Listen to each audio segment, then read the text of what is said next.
So this morning, we are so happy to present to you the second Early Literacy Leadership Summit. My name is Chrissy Howard, and I run Reading Success by Fourth Grade, a really great community partnership between the Springfield City Library and so many organizations across the city. We work to get all kids reading proficiently by the end of third grade, and right now, where our focus is on literacy across the board for all young children. It's been a pleasure to do this work, and it's our second year at the library, and thank you again to the Davis Foundation for your continuous support and from the past 10 years and moving forward. So before we begin, I would just like to do a few acknowledgements. I'd like to acknowledge the land we're on of the Nipmuc and Pocumtuck tribes and nations. We appreciate their land stewardship over the thousands of years before Springfield was Springfield. I'd like to acknowledge the people that came before us, all the people that did their very best work and are their best person, help us to be our best person, and the people that deeply impact our lives today. All of us here today have impacted our work and our personhood. I would like to acknowledge the children that we work with and work for and have in our homes that are looking to us for leadership now, specifically around literacy, but about being great people and doing the right thing. And acknowledging my daughters who made my beautiful backgrounds.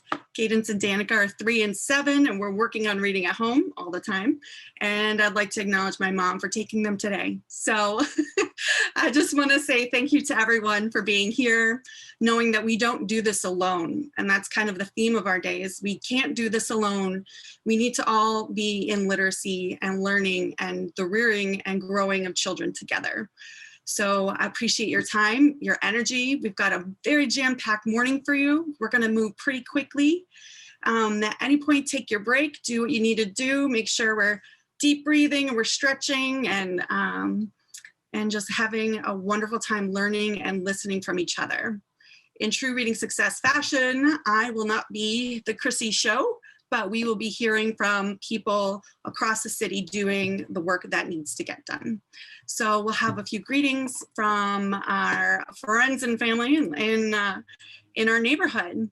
I'd like to start with Rep. Angelo Pupolo. Would you like to give us a good morning? Oh, sure. Well, good morning. Can everybody hear me? I think that's an affirmative, I hope. So anyhow, good morning, everybody. Chrissy, I want to thank you, again, for all your hard work and everything that you and everyone are doing. I'm very pleased to be here. It's a great organization. Obviously, the message is, fairly simple, but obviously critically important, right? Reading success by the 4th grade. And I mean, that pretty much says it all. So, I mean, I know there's been a lot of people in the past, Davis Foundation and everybody on this call, certainly that's critically important, but I do want to acknowledge your hard work and, certainly, our partnership and continue on working, within the community and the legislature and to be as helpful as we possibly can.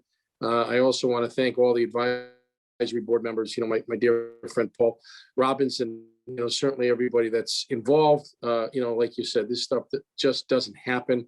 It really is a great team. So I'm here to listen and, certainly, offer my continued support, but I just want to acknowledge, especially this past year, with the, tremendous amount of, hardship we've all had to endure relative to the pandemic. This has been a steadfast, and this program is critically important now more than ever.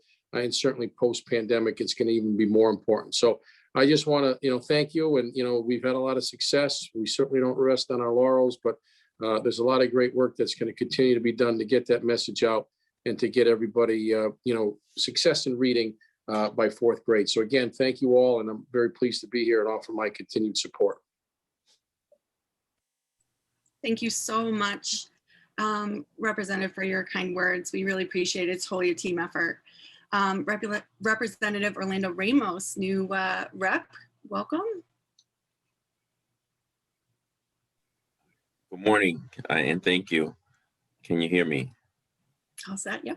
Okay, I just wanted to make sure. Good morning, everyone. It's a privilege to be here with all of you. I want to start off just by thanking everyone in the organization for everything that you do to help our students succeed and our young people succeed. One of my favorite quotes relative to the youth is by the late great Frederick Douglass, who said, "It is easier to build strong children than it is to repair broken men." And this is one of those initiatives that helps us build those strong children. So I want to thank you all for all of the work that you do. Reading, of course, is one of my favorite things to do. Just as a, I hope to think that's one of the things that I've instilled in my daughter is the passion for reading.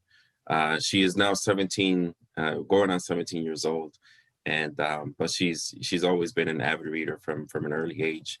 And I just as brought in some of her favorite books here. The Giving Tree was one of my favorite books as a kid, and it was also one of her favorite books when she was growing up. She has a big collection, huge collection of books that she's read on her own. She's moved on to some more older kids' novels, but Charlotte's Web was also one of her favorites as well. She's like I said, she's gonna be 17 next month, but she's still a reader, and that's one of the things that I'm very proud of that I've been able to instill in her. But again, anything that I can do for you as an organization, I'm here and supportive of everything that you do for our children in our community. So thank you. Thank you. Thank you so much for those kind words. Now you said anything we need. I'm writing that down. Thanks again. We have Springfield City Councilor Kateri Walsh. Okay. Oh, thank you. I just had to find the unmute button. Thank you for your invitation to join you today. I bring greetings from the Springfield City Council. It's a privilege to be involved with literacy and reaching out to young children. As a former fourth grade teacher, I know how important reading is. It is the key to success, and it can make the difference between success and failure. But besides the practical skills it gives, it just opens up a whole new world to people that can read, and it's a skill that you have your entire life. So I congratulate you on the partnership you've put together, on the success you've had. And as my former colleague, Representative Orlando Ramos said, anything the Springfield City Council can do to help you with your program, because that will lead to future leaders for the city of Springfield, please feel free to call on us. And again, continued good luck. And what a wonderful panel, impressive panel you have put together today. Thank you so much for inviting me to be part of this program. Thank you so much, Councilor Walsh. We are very excited. Already writing down, who we're going to call when we need support. So thank you again. We have some video greetings from folks who were unable to join us live this morning, but felt very passionately about the work that we're doing. So we'll hear from them now. Plain and simple. If you can't read, you can't succeed. One of the first meetings I went to, or forums I went to, was put across by the Davis Foundation, the Davis brothers and Mary Walke, about the importance of pre-K education and literacy, getting to our young people and families at an early age. By doing that, the success rate goes up a tremendous amount. So as we continue this literacy program through our libraries, Chrissy Howard and Molly Fogarty and Jean Canoza-Albano, we will continue to work with any and all to make sure we provide a path of success. And that starts at a young age. As I opened, I will close. If you can't read, you can't succeed. So we're going to continue to hammer away on that. And I thank each and every one of you that are on the front lines to help our young families be able to move forward in a positive path. And I wish each and every one of you and your families good health. I can't wait for us to be together. We will defeat this COVID-19, and they will write about how we did it. And obviously our young people, through your literacy program, will be able to read about how we were able to beat COVID-19. Continued success, and thank you. God bless. Good morning. I'm Springfield City Councilor Jesse Letterman. I'm thankful for the opportunity to welcome you all virtually to the second annual Reading Success by Fourth Grade Leadership Summit, an incredible virtual opportunity for parents, teachers, and community members of all backgrounds to come together and advance our shared goal of early literacy through partnership and innovation. I want to especially thank our program manager, Chrissy Howard, for her dedicated work in planning and executing this morning's event, and for her dynamic efforts to adapt this renowned program in the midst of the COVID-19 pandemic. I'm proud to serve on the Community Advisory Board for Reading Success by Fourth Grade because early literacy is foundational to the success of our children and next generation. And one of the greatest aspects of being involved in this initiative is the opportunity to work with incredible individuals like all of you. Together, we can continue to make Springfield a leader in early literacy. Enjoy the program, and I look forward to joining you later this morning as we salute our 2021 Literacy Champions. Hi, everybody. It's State Senator Eric Lesser here, and just want to say congratulations to the Early Literacy Leadership Summit. And I want to say thank you to all of you who have worked so hard to promote literacy, to promote reading and the love of reading for our young people. Let's be honest, this has been a very hard year. It's been a particularly hard year for our educators and for our young people who have had to contend with remote school, all the disruptions of the pandemic. We know how important those early years are to teach young people how to read, to teach people how to learn through reading and how to love reading. So I just want to thank all of you for really stepping up and doing so much to promote this vital element of education and of equality, because we know reading is a leg up, and it's a leg up into all kinds of other great ideas and great things to achieve and to learn and to grow from. So thank you, and please keep in touch, and I hope we can all be together soon.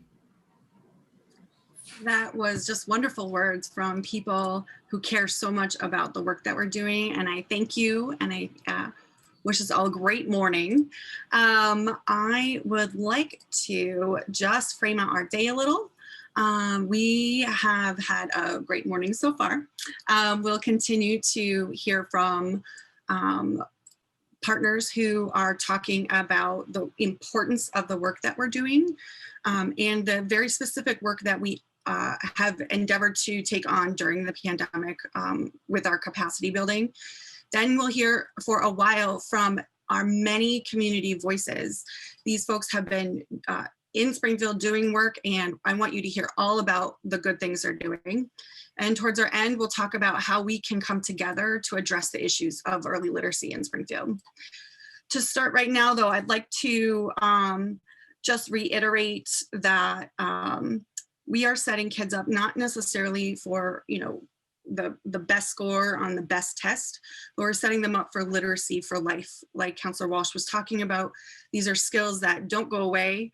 She and I were both fourth grade teachers at a time, different time, but that is definitely the work that we are headed for. So to start off our next small section of speaking, Paul Belcito, the Executive Director of the Davis Foundation. Welcome, Paul. Great. Good morning, Chrissy. And thank you all for joining us today for Reading Success by Fourth Grade's second Early Literacy Leadership Summit. For those of you I haven't met, I'm Paul Belcito, the new Executive Director of the Irene and George Davis Foundation. The Davis family, as you know, has long been champions of the fundamental importance of early literacy and has made it a cornerstone of the foundation's mission and work. 12 years ago, the foundation established the Reading Success by Fourth Grade program, a community-wide and community-led initiative to provide more equitable access to early literacy training and programs with the goal of ensuring that all Springfield's children are reading at grade level by the time they reach fourth grade. And just 2 years ago, the foundation helped Reading Success by Fourth Grade move to its new home at the Springfield City Library. This community commitment is a model, an incredible foundation for the work we have ahead of us. For more than a decade, Reading Success by Fourth Grade and the 413 Families campaigns have changed our community for the better. More children are reading, more families are reading to their children, and we've found that books, even in the age of the iPhone, still hold an important place in our lives as well as our children's education. But as our children grow up, as we welcome new children into our community, our work continues to renew each year. We know that now, more than any prior year, how important it is to elevate and celebrate the work that you all are doing. And while today will be an amazing opportunity to learn, let's not forget what we are also here to do, to renew our commitment and community focus on early literacy. I want to thank Chrissy Howard for her leadership of our S4G and all the presenters and panelists for sharing with us this morning. I look forward to learning today and to making that learning actionable. Enjoy your morning, and also congratulations to our 2021 Early Literacy Champions, who will be recognized later in the program. And together, let's commit to the work ahead on behalf of children and families in the community. Have a great day. Thank you so much, Paul, for those kind words. In a minute, we'll hear from Tom Weber. I just want to describe a little bit about our work today.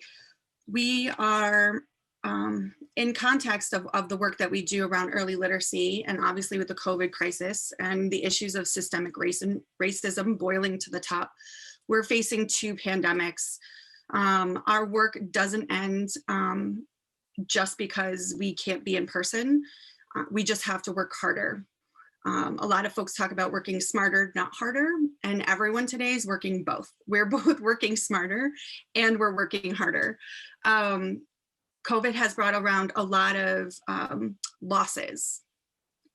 In our family, we've lost my father. We just lost our dog yesterday. Actually, it was really sad.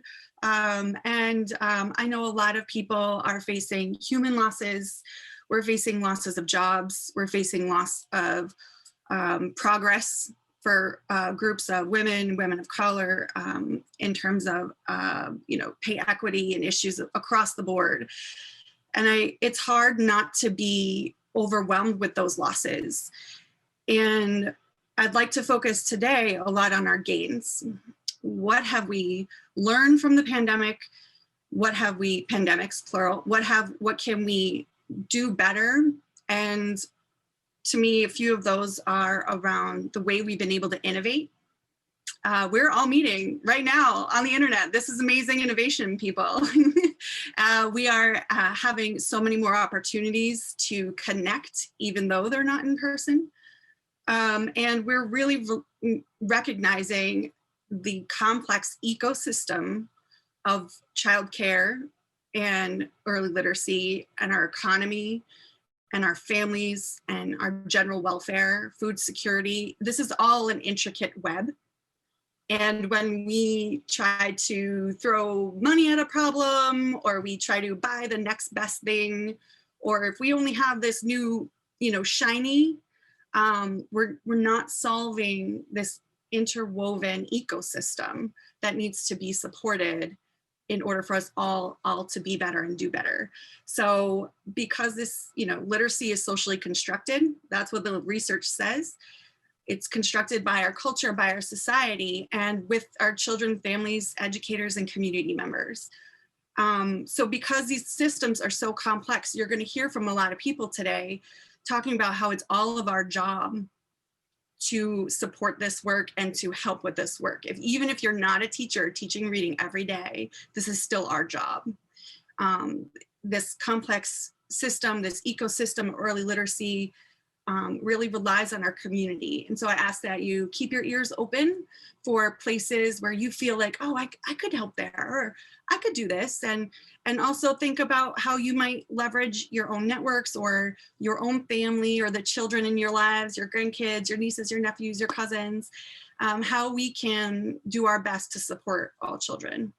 So I'd like to introduce Tom Weber, who has been amazing in supporting all work across the state. He's our former Commissioner of Early Education and Care.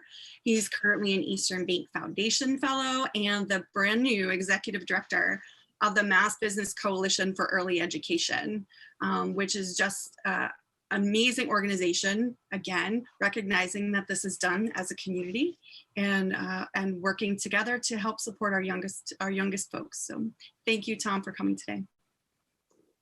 Chrissy, thank you very much. It's an honor to be keynoting this forum this morning. And I frankly would start by saying that I don't think you need a keynote after what you've just heard from Chrissy. I don't think that I can do any better of a job. I'm sure that I can't in expressing the dimensions of the tragedy of this year. And I'm so sorry, Chrissy, for the tragedies that you've been enduring, but also the enormous opportunity I think that Chrissy has pointed us towards that's emerged from this period of time. I think there's an acute awareness that we all possess, even those of us who have been in this work for quite some time, about the urgent need for action. And I can't think of a better time to convene a community and to focus on the role and responsibility of community in moving this agenda forward. So Chrissy, thank you for your leadership. Thank you for a very, very generous introduction. And I think we all feel better already this morning for having listened to your voice. So hopefully I don't do anything in the course of my remarks to undermine the momentum that you've established this morning. It's indeed been a tragic year, and I don't want to dwell too much on it, but you have to certainly acknowledge that that's the truth. I will say that I haven't been shy in the course of the last year to confess that one of the things that I have enjoyed is that I don't have to get up every morning and drive to Boston. I've had the good fortune of being able to stay in my home and work remotely. But I am not lying when I say that as I looked at this event, I did feel a degree of sadness that I wasn't coming to Springfield this morning, because it's been a really, really special city in the course of our work here in Massachusetts in early childhood. And it's already been recognized as to why that's the case. There are so many community leaders. Certainly the Davis Foundation has played a catalytic role, but so many others have rallied to their call over the course of the last 2 decades, which has really put Springfield at the forefront of community organizing in this work. And certainly Chrissy and all of you here are continuing to carry on that legacy. So I started by thinking a little bit about the theme of the day. And some of you have heard me speak in the past. One of the things I'm fond of reminding folks about was how incredibly important the stroke of genius was for John Adams to write a public right, a legal right to a free and public education into the Massachusetts Constitution, which became the model for all other state constitutions across the nation. And it's what established the public education here in the United States as we know it. So I've often cited that and focused on that. But last night, as I thought more about this event, it sent me to the internet to look up a particular date. And it's one that I am sure won't resonate with too many of you here, and it's one that I didn't know off the top of my head, but it's June 15th, 1780. And that's the date in which the Massachusetts Constitution was ratified by town meetings across the state. And that's when the public right to an education became law. And that, I think, is really the moment that we all need to think about as our flag that we rally around, which is how do we organize ourselves community by community by community until we have generated sufficient momentum to make the cause of children in early learning the same right that we have here in the Commonwealth for a K-12 education. So it wasn't the act of a single genius or some group of enlightened individuals, but rather it was the entire Commonwealth rising together to make this decision. And so I'm really happy to share with you this morning a presentation about a constituency that really has not been as present within the conversation around early childhood as we believe they should be, and as a growing number of business leaders believe they should be. And that's the Massachusetts Business Coalition for Early Childhood Education, an important part of this conversation. And so I'm happy to be able to provide some additional information on this. So I want to start just about the coalition. I'll quickly dispense to this, but if you want more information beyond what I'm going to share this morning, we do have a website. The domain is here. And Chrissy and company are certainly welcome to share this presentation with all of you, so you don't have to jot down this information as I'm going through it. And of course, please follow us on Twitter, and we have a LinkedIn account if you'd like to continue to learn more about what I'm going to share. So this started a couple of years ago as the brainchild of Bob Rivers at Eastern Bank and the Eastern Bank Charitable Foundation. And at that time, Eastern Bank had resolved that they were going to start to organize their philanthropic work under an economic inclusion and mobility framework. And as part of that, they thought about what kinds of public policies would really advance equity and social justice and inclusion within the economy. And what jumped to the top of the list quickly was early childhood development. So as part of that strategy, Eastern decided that they would focus their philanthropic activity in this space and their grant making, but they felt that despite that effort, it was going to be insufficient, and they needed a strategy that would really create greater leverage across the Commonwealth. So they determined that they were going to support the launch of a statewide business coalition of CEOs and business leaders to educate the business community on early childhood education and to activate the business community on behalf of early childhood education. So the first part of our effort was to pull together a group of leaders. And you see here that our effort is being co-chaired by John Bernstein of PNC Bank. PNC Bank is a national leader in early childhood education support. A name that's familiar to all of you in the greater Springfield area, Roger Crandall, chairman of Mass Mutual. Linda Henry, who's the head of Boston Globe Media Partners. Bridget Terry Long, the head of the Harvard Graduate School of Education. And Bob Rivers is serving as our 5 co-chairs. And I'm executive directing the group. We launched just several weeks ago. We had our first meeting as a group last week, and we have a terrific group of advisors. So this group right now is comprised of, actually we've grown overnight to 74 members. We represent about 180,000 employees. And you see the range of our company sizes, it's quite significant, from a solo practitioner all the way up to 82,000 Massachusetts employees with an average size just under 4,000 and a median size of 400. And there's a breakdown here of our distribution across industry sectors. I should note, we're still growing. We would welcome anybody who wants to join us. And if you have any interest in doing so, or if you have ideas, just let me know. I wanted to note why we came together. I think all of this information will seem pretty standard to you, but was important for us to frame to the business community. The first is that the early childhood education system is struggling and has been for quite some time. So over the past decade leading up to the pandemic, we've seen a decrease of 25% of the number of licensed programs here in the Commonwealth. And since the pandemic, just about 20% of our programs have not reopened. And of those who have reopened, they are operating at dramatically reduced capacity and dramatically reduced attendance, which makes their existence extraordinarily fragile. So we've gone from a really significant crisis pre-pandemic to a hyper crisis in the course of this pandemic. And as a result, as you might imagine, parents are very, very concerned. Almost 80% of parents are concerned that their work will suffer without formal childcare arrangements. 76% indicate that the quality of work will suffer as a result of their childcare situation. And by the way, this is information from the Department of Early Education and Care and from a statewide survey of parents conducted this past fall, as well as a survey that we conducted of employers across the state. So like parents, employers are also worried. More than 9 in 10 have surveyed their employees and have found that their employees are very concerned about childcare and school issues. 76% are particularly concerned about the disproportionate impacts that the childcare crisis is having or will have on women within their workforce. And we know from work that was done by Ready Nation, a national group of CEOs, that we've lost $57 billion annually, and this is pre-pandemic, across the country due to the insufficiencies of our childcare system. So that's the problem. The issue as it's framed for the business community as to why it matters is first and foremost, it's incredibly powerful and important for our children.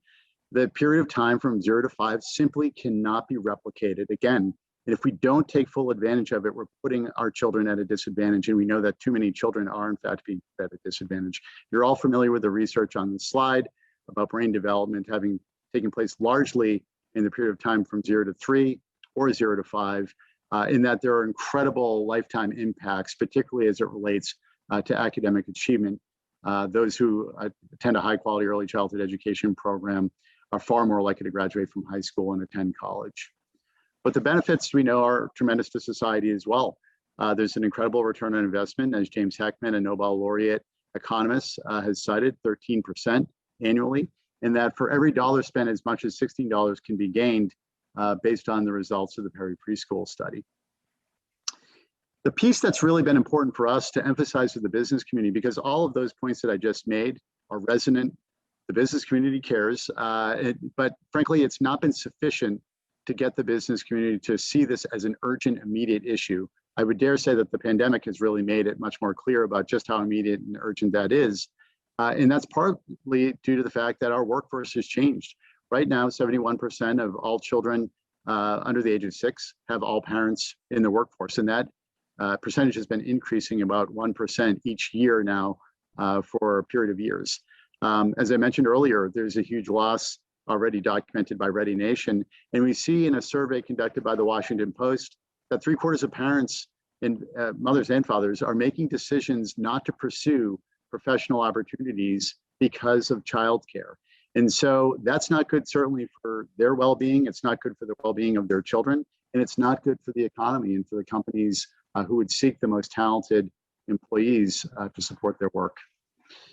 It's a massive issue of economic inclusion and social justice. And I would really underscore that this point has been really, really strong in my dealings with all of our members. This issue comes up again and again. They appreciate that the early childhood workforce is part of the social justice and equity component of what we are working on. Nearly 100% of early childhood educators are women. Nationally, nearly 50% are women of color. In Massachusetts, it's a little lower, but the numbers have been increasing. About a third of our early childhood educators are women of color. And we know that this disproportionately impacts women. We've seen staggering job losses in the course of this pandemic, almost all of which involve women. And so if anyone believes that childcare still is not falling largely and disproportionately on the shoulders of women, I think you only need to look at those unemployment statistics to realize how it's playing out in reality. We recently conducted a survey of our members. And so just quickly, we wanted to learn more about what their feelings and interests were and activities and priorities would be. We conducted the survey, about 9 in 10 of our members responded. And I'm really giving you just a light touch here just for time considerations. But what we learned was the main reasons for their joining was to focus on their employees, particularly women in the workplace, that they wanted to invest in the future workforce. They understand that this is the beginning of the workforce pipeline, and that providing a high quality early education and care is going to be good for the Commonwealth and the quality of our workers in the long run. They want to support communities. They understand this is a community issue. They understand that their employees and their clients and their customers live in Massachusetts communities, and they want to be a community partner. They understand all the equity issues that I shared earlier, and they want to engage in information sharing and best practices that they can learn as employers what they could be doing to be an active and helpful participant within this work. And they understand, as we've discussed, that the impact of COVID-19 has made matters worse. Many of them see this as part of their mission, the mission of their business, as well as their corporate philanthropic missions. And they appreciate that making the connection between early childhood education and the broader economy is important. So they want to participate in increasing awareness, not just around access to early childhood education, but to high quality early childhood education, which is, for those of us within this gathering, we know vitally important, that we're seeking to bring both access and quality to the equation. So our proposed strategies, and again, a light touch, this is based on a lot of input and data. Ultimately, we resolved that we want to engage in recruitment and promotion of the coalition. We want to continue to grow to make sure that we are statewide, that we're diverse geographically by sector. We want to make sure that we're diverse by race, by gender. We need to be reflective of the communities that are impacted by early childhood education, which means everybody. And so I underscore that point because the reality is today that if you were to just simply look across a list of CEOs or boards, you're still going to find a highly disproportionate number of white men. So we have to double down on our efforts to make sure that we're diverse in the way they're approaching this, so that our efforts in the agenda that we begin to frame is reflective of all workers and all members of the Commonwealth, particularly those communities who need early childhood education the most. We're going to engage in state and federal advocacy efforts. As I mentioned before, there's acute interest in engaging in best practices work, making sure that our businesses know what they can be doing to help their own employees in this area. And we want to establish success metrics. We want to be confident as a coalition that we have a definition for the important terms that we use on a day-to-day basis. When we talk about access, when we talk about affordability, when we talk about quality, when we talk about equity, when we talk about reliability, when we talk about sustainability, we need to be crystal clear what we mean, because we want to be able to measure our progress as a coalition and to help measure progress as a Commonwealth against those metrics. So that's going to be a vital part of our work. And we want to do this in partnership.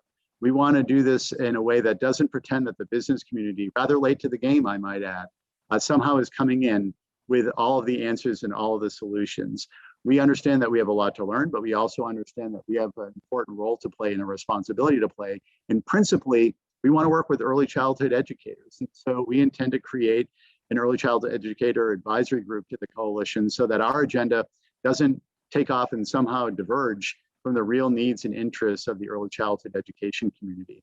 But we're going to continue to work with all stakeholders. There's a tremendous amount of interest, obviously, in government and in philanthropy and within other early childhood education advocacy communities. And we are already partnering with all those groups and intend to be a helpful partner as we move ahead. When we looked at our membership and we asked them, where do they hope to be in the course of this year? They want to grow in their education and understanding of these issues. They want to become immediately engaged in advocacy efforts at the state and federal level. They want to work hard to define those strategies that I discussed earlier, those areas that we intend to focus in that they want to ultimately achieve a vision in the next 3 to 5 years where the private sector is engaged in a robust way in a strong public-private partnership, that we've got the ability to show progress that we're making. And if we aren't making progress, to acknowledge that and to be part of a conversation about how we identify stronger areas for our work. We want to make sure that this is scalable and sustainable. We want to make sure that we're implementing specific policies and changes and not just speaking broadly to the issues. And we are deeply, deeply committed to the idea that this is good for the economy, but it's also good for our social compact to advance our goals around equity and social justice. And so I'm happy to be able to share that the business community is engaging in this issue, and we look forward to being a partner. It's important for us to be part of the community solution. And as I said at the beginning of this, we are really, we're at a moment, I think, for early childhood education, not different from the moment that existed in 1780, where we have the ability to organize our communities as you're doing here in Springfield, engaging all parts of our communities, our public sector leaders, our civic institution leaders, our business community leaders, and certainly listening and learning from the early childhood education community to move a big agenda for children. And so I really applaud you for what you've done in organizing this conversation, what Springfield has been doing for quite some time, but to take it to the next level. And so thanks for the opportunity for me to share what's going on with the business community and to be part of this conversation.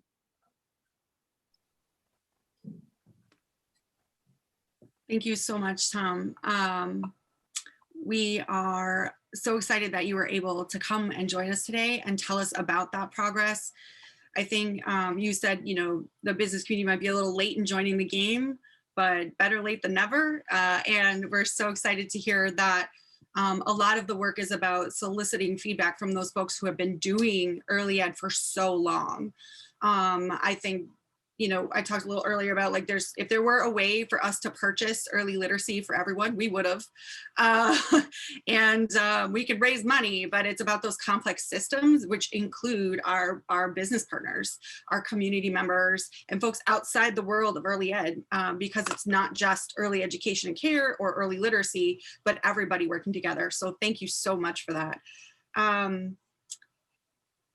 want to kind of think about, Tom's words about ways that coalitions come together, how we intersect and support each other, and give you a little bit more information about what we're doing today and most days. I'm going to share with you this slide here around reading success by fourth grade as a whole.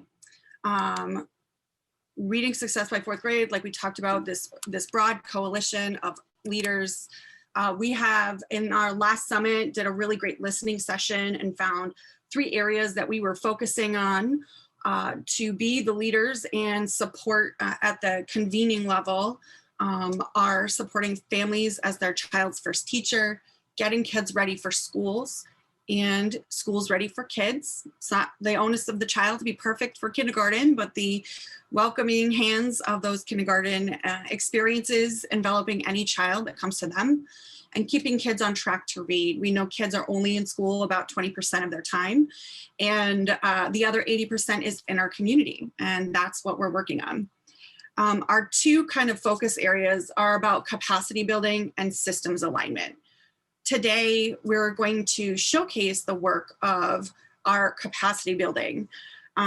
Reading Success has been able to work with the amazing Kelly Kulsrud at the Lectio approach to support and build the capacity of people working on early literacy in the city. And not just we're working with this one program to help them understand one thing. We convened over 43 partners for over 50 hours of work on just the good nature of our goals. And this work, it was hard, it was data-based, it was reflective practice, and it is driving the next stage of literacy ecosystem in Springfield. And I would, sorry, hold on. I gotta change my screen. I'm not as good as my kids' teachers who can do this very quickly all the time. So this work is so important to so many people because it is data driven. We're looking at our own programs, and it's not someone coming in to tell us what we should do better. It's us looking at our own things and learning more and then getting better. So it's this process of improvement.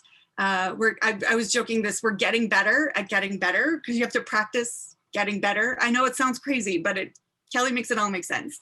So I'd like to introduce her, Kelly Kulsrud, the Executive Director of the Lectio approach, to talk to us about what all these program partners endeavor to do together and develop our learning and literacy landscape for Springfield.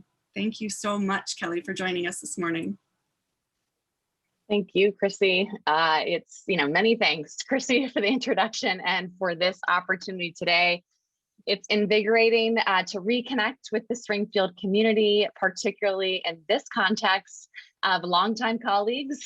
Great to see, obviously, the participant list today. And then, of course, new partners that are here as well. It's been nothing short of a pleasure and privilege to be able to work with the Springfield community over the years, a community that has been really at the forefront of this birth to 8 work as we think about this pathway for all children, and who has invested Springfield as a community in one of the most important developmental accomplishments and outcomes for today's young children, which is, again, really the strong reading skills, as we've heard in opening remarks today.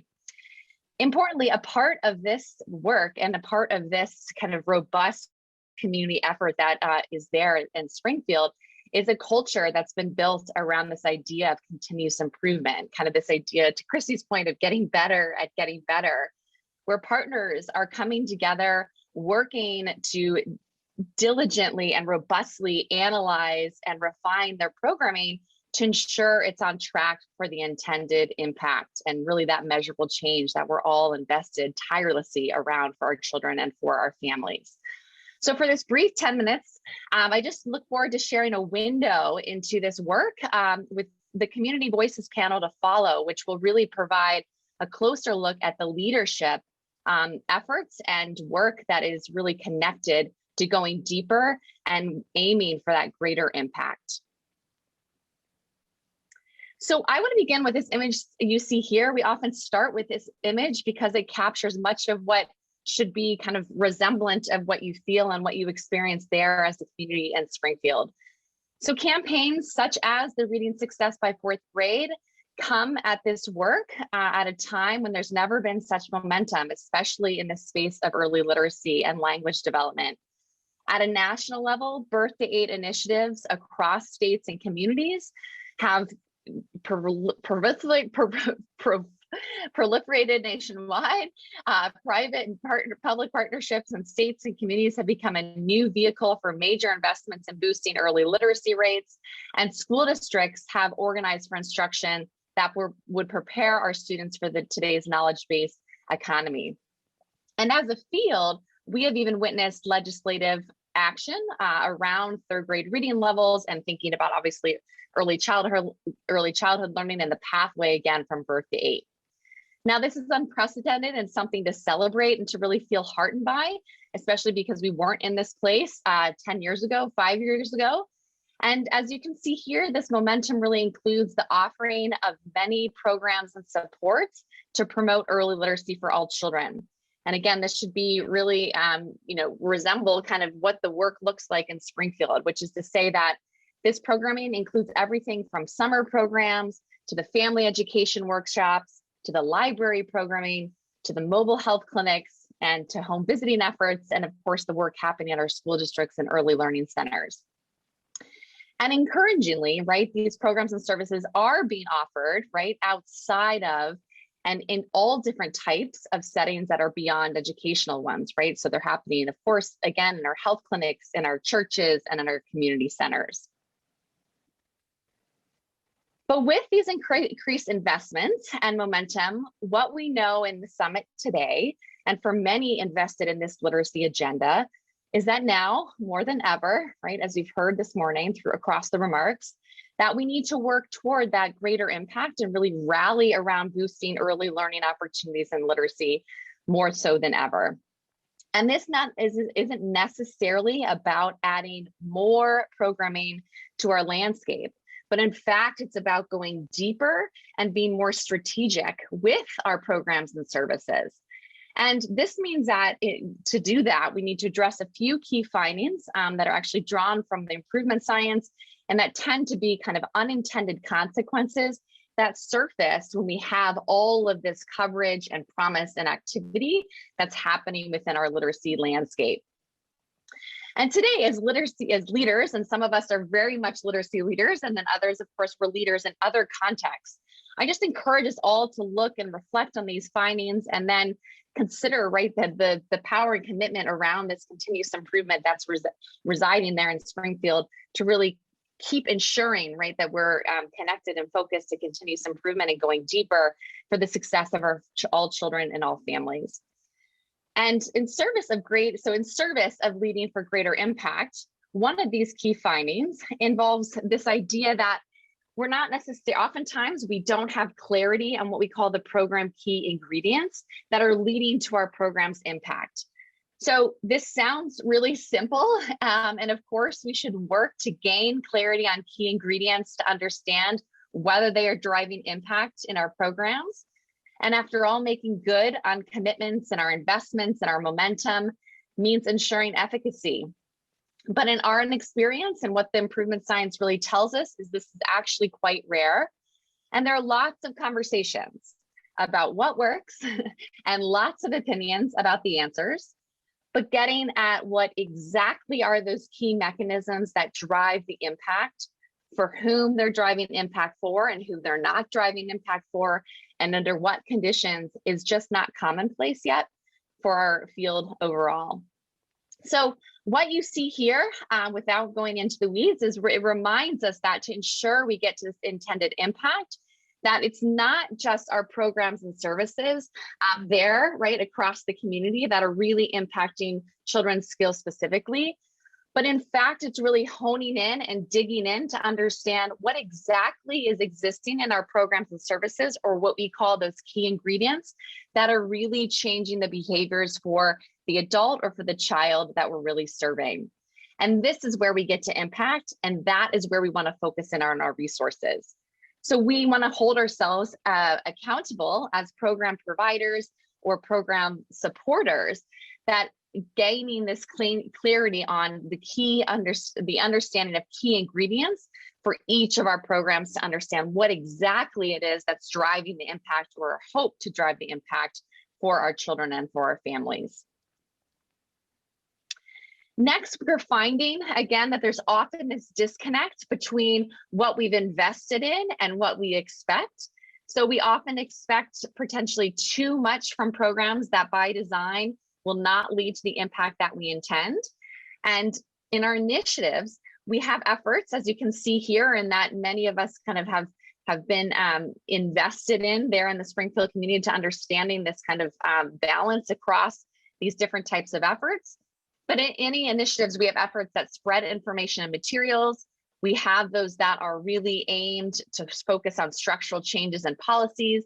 And we have those that are aiming to build skills and competencies.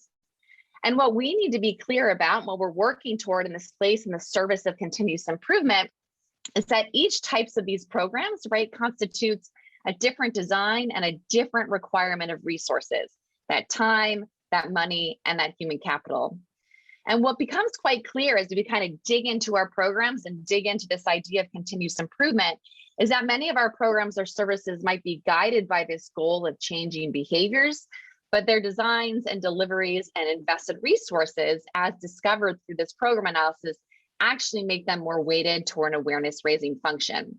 So we just want to work to be clear and again to dig in to really ensure that we have a clear understanding about it, what function our program is serving, what goals do we have for it, kind of along this spectrum, and what impact should we expect exactly from our program's design.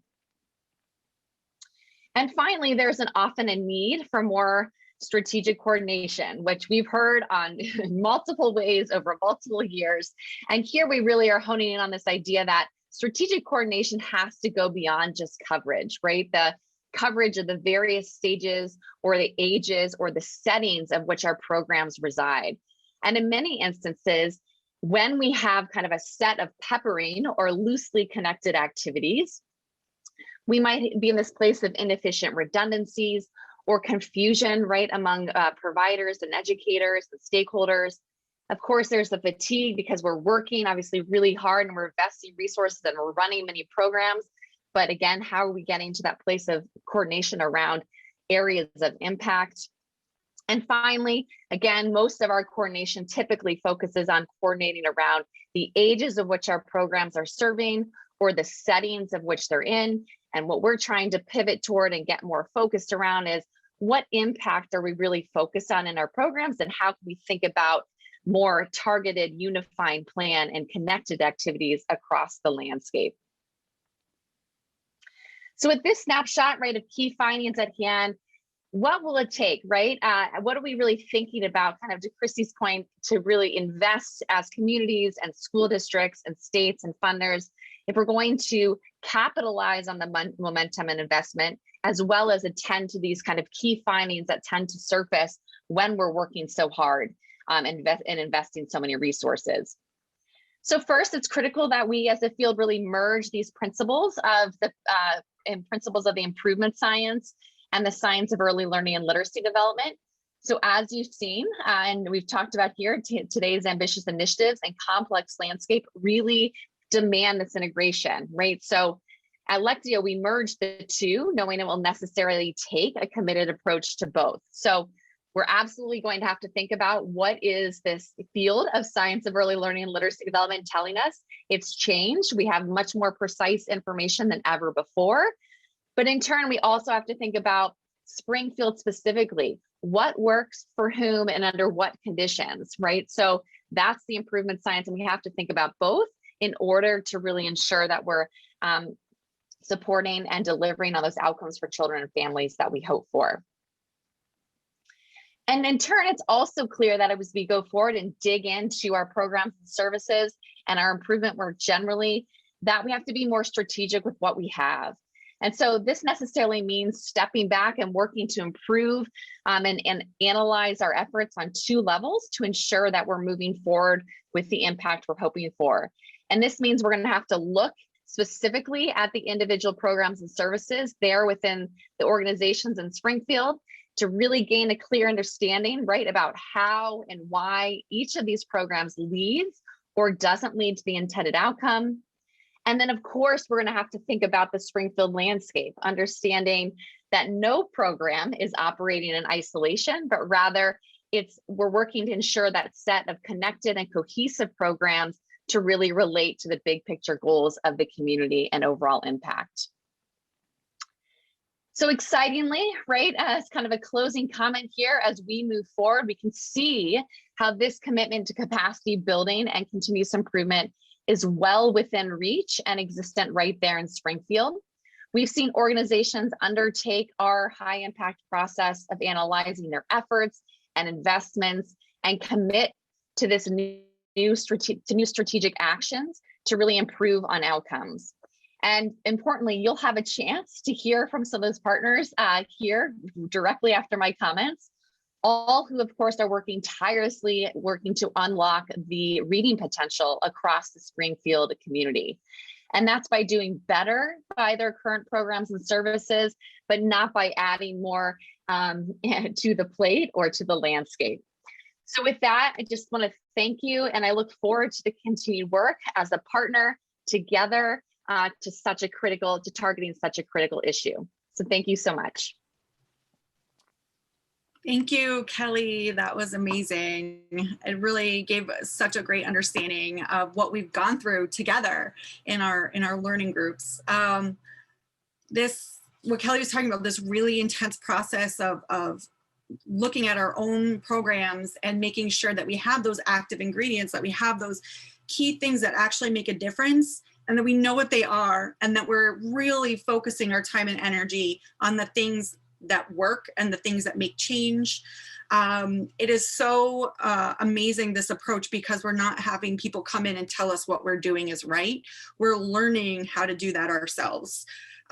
So you're not going to hear just from me telling you how awesome everybody's doing. Again, not the Chrissy show, but our goal is to elevate the people actually doing the work, the people who are have been in the community, who are building sustaining, trusted relationships with children and families, who want to get better at doing this. And I'm so proud of all of them.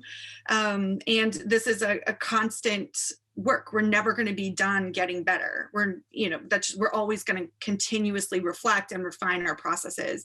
So looking forward to sharing those with you today. You'll hear from some of our partners across our literacy ecosystem, our complex landscape, and you'll see some things in chat that might be links they share out, or we can share with you later. We ask that if we have time, we would love to get some questions and answers going, some dialogue. I know the virtual experience is not the same as the physical, but we'd love for you to use your Q&A buttons down here. And if we have some time, we'd love to pause some of our presenters and let them answer your questions and engage in conversation that way. So thank you again. And we are about to start with a few community institutions. These are libraries and museums who have been here for a while and have a level of expertise they're very eager to share. So I'd like to introduce David Feinstein, the literacy educator at the Carle Museum of Picture Book Art in Amherst. Welcome, David. Hi, Chrissy. It's great to be with you all today. Thank you to everyone who has spoken. I continue to learn. My name is David Feinstein. I'm the literacy educator at the Carle Museum of Picture Book Art in Amherst, Massachusetts. I'm going to paste into the chat a bunch of links where you can find out more about what we're doing and how you can connect with us. And I will be referencing a bunch of this as I speak. So for those who haven't visited the museum, it's a beautiful building in Amherst. The building, the Carle, was built about 18 years ago by the beloved author and illustrator Eric Carle and his late wife Bobby, who is an early childhood educator in the area, with the mission to inspire a love of art and reading in readers of all ages. So in addition to collecting, preserving, and celebrating original art from around the world, we offer educational programming to a range of audiences that directly impact early literacy. Children, parents, grandparents, teachers, librarians, right? To echo what's already been said, we're all lifelong learners and readers. And as a community, we all play a part in creating a healthy literacy ecosystem. I love that term that Chrissy used before, for our children. Our Bonding with Books family literacy program engages several of those partners to support early literacy in Springfield, along with our wonderful partners, some of whom you'll hear from later: Home City Families, Springfield City Library, Zanetti Montessori, and Mason Square Head Start. We meet families where they are. We offer caregiver workshop series at accessible locations across the city, and caregivers of children ages 0 to 5 who write to talk about that really crucial window. We also know that parents and caregivers really are amongst the kids' first teachers. So caregivers of those children that age observe interactive story times. They attend hands-on workshops led by Carle educators such as myself, and they receive books and materials designed to encourage talk, play, and art making at home. Bonding with Books also establishes a professional learning community with partnering staff who participate in professional development workshops that can enhance their family engagement programming with those participating families, because they have more regular contact with those families. Our team learned so much participating in the Lectio Institute, so thank you so much for giving us that opportunity, Kelly. It allowed us to really step back and reflect on our landscape of programs, both individually and as a whole, and to more accurately assess their goals, right? We discovered that most of our programs, rather than raising awareness about the importance of reading, really do provide a spark to motivate long-term change in behavior. Lectio also gave us a chance to consider how we can integrate the language of early literacy practices and research to more clearly communicate our approach to literacy. So we got to discover some research and some terminology and some language that we weren't necessarily familiar with. So as a picture book museum, our emphasis on storytelling really focuses on meaning making and language-rich interaction as opposed to code-based learning. And this is language that our education team continues to reference as we go about drafting content for our museum's current website redesign. Since the beginning of the pandemic last spring, we've been creating lots of online resources, including virtual exhibitions, weekly storytime videos, and regular updates to our Art Studio blog, which shares materials, prompts, and best practices for exploring picture books and art materials at home and in the classroom. We've also continued to connect directly with audiences through our virtual learning programs. That includes regular toddler and pre-K programs with our CFCE partners in Worcester and Everett, as well as interactive professional development workshops that we've been hosting virtually for early childhood educators. And these workshops, again, provide tools for using books to explore what's most urgent in their work. For example, recent and upcoming PDs have explored themes like race and representation in picture books, how we can use picture books to support social emotional learning, and mindfulness practices through art making. We're also in the process of planning the next round of our Bonding with Books literacy workshop series with migrant families. With the help of our amazing partners at Head Start, we'll be distributing Spanish language books and resources, collaborating with Spanish-speaking staff to create online story times and instructional videos, and participating in virtual meetings with the parents to check in, share stories, and answer questions. So if you're interested in supporting art and books for all, we'd love to connect. Community partners can become official business partners of the Carle or support our Carle Community Fund, which we created in 2018 to make the Carle more affordable and accessible. So this includes scholarships to Title I schools and educators to access school groups, virtual programs, and professional development. So again, thank you to everyone attending, as well as those who have already spoken and whom you'll hear from soon, for your passion and your dedication and commitment to nurturing our children. We really look forward to connecting with you, whether in person or virtually, to share stories that can inspire us to imagine and create a better world. Thank you so much for your time. Thank you, David. A lot of shout outs in our chat from Head Start families who love it and from other community partners. So thank you so much, David. Our next group presenting, we have Jenny Powers, the Family Engagement Coordinator, and Elisa Murray, the Director of Education at the Springfield Museums. Welcome. Hi, Chrissy. Thank you for the opportunity to be here today. For those of you that don't know me, I'm Larissa Murray. I'm the Director of Education at the Springfield Museums, which is an organization that seeks to inspire our exploration of our connections to art, history, science through our outstanding collections, exhibitions, and programs. Our campus is home to 5 museums: the George Walter Vincent Smith Art Museum, the D'Amour Museum of Fine Arts, the Wood Museum of Springfield History, and the Springfield Science Museum, as well as the Amazing World of Dr. Seuss Museum. While Dr. Seuss is the cornerstone of our early literacy work, we weave literacy building into our intergenerational activities and experiences. We encourage learning through play in all of our museums and work to integrate STEM and STEAM into our literacy work, especially in our Smithsonian Spark Lab. We're grateful for the opportunity to participate in the Lectio Institute.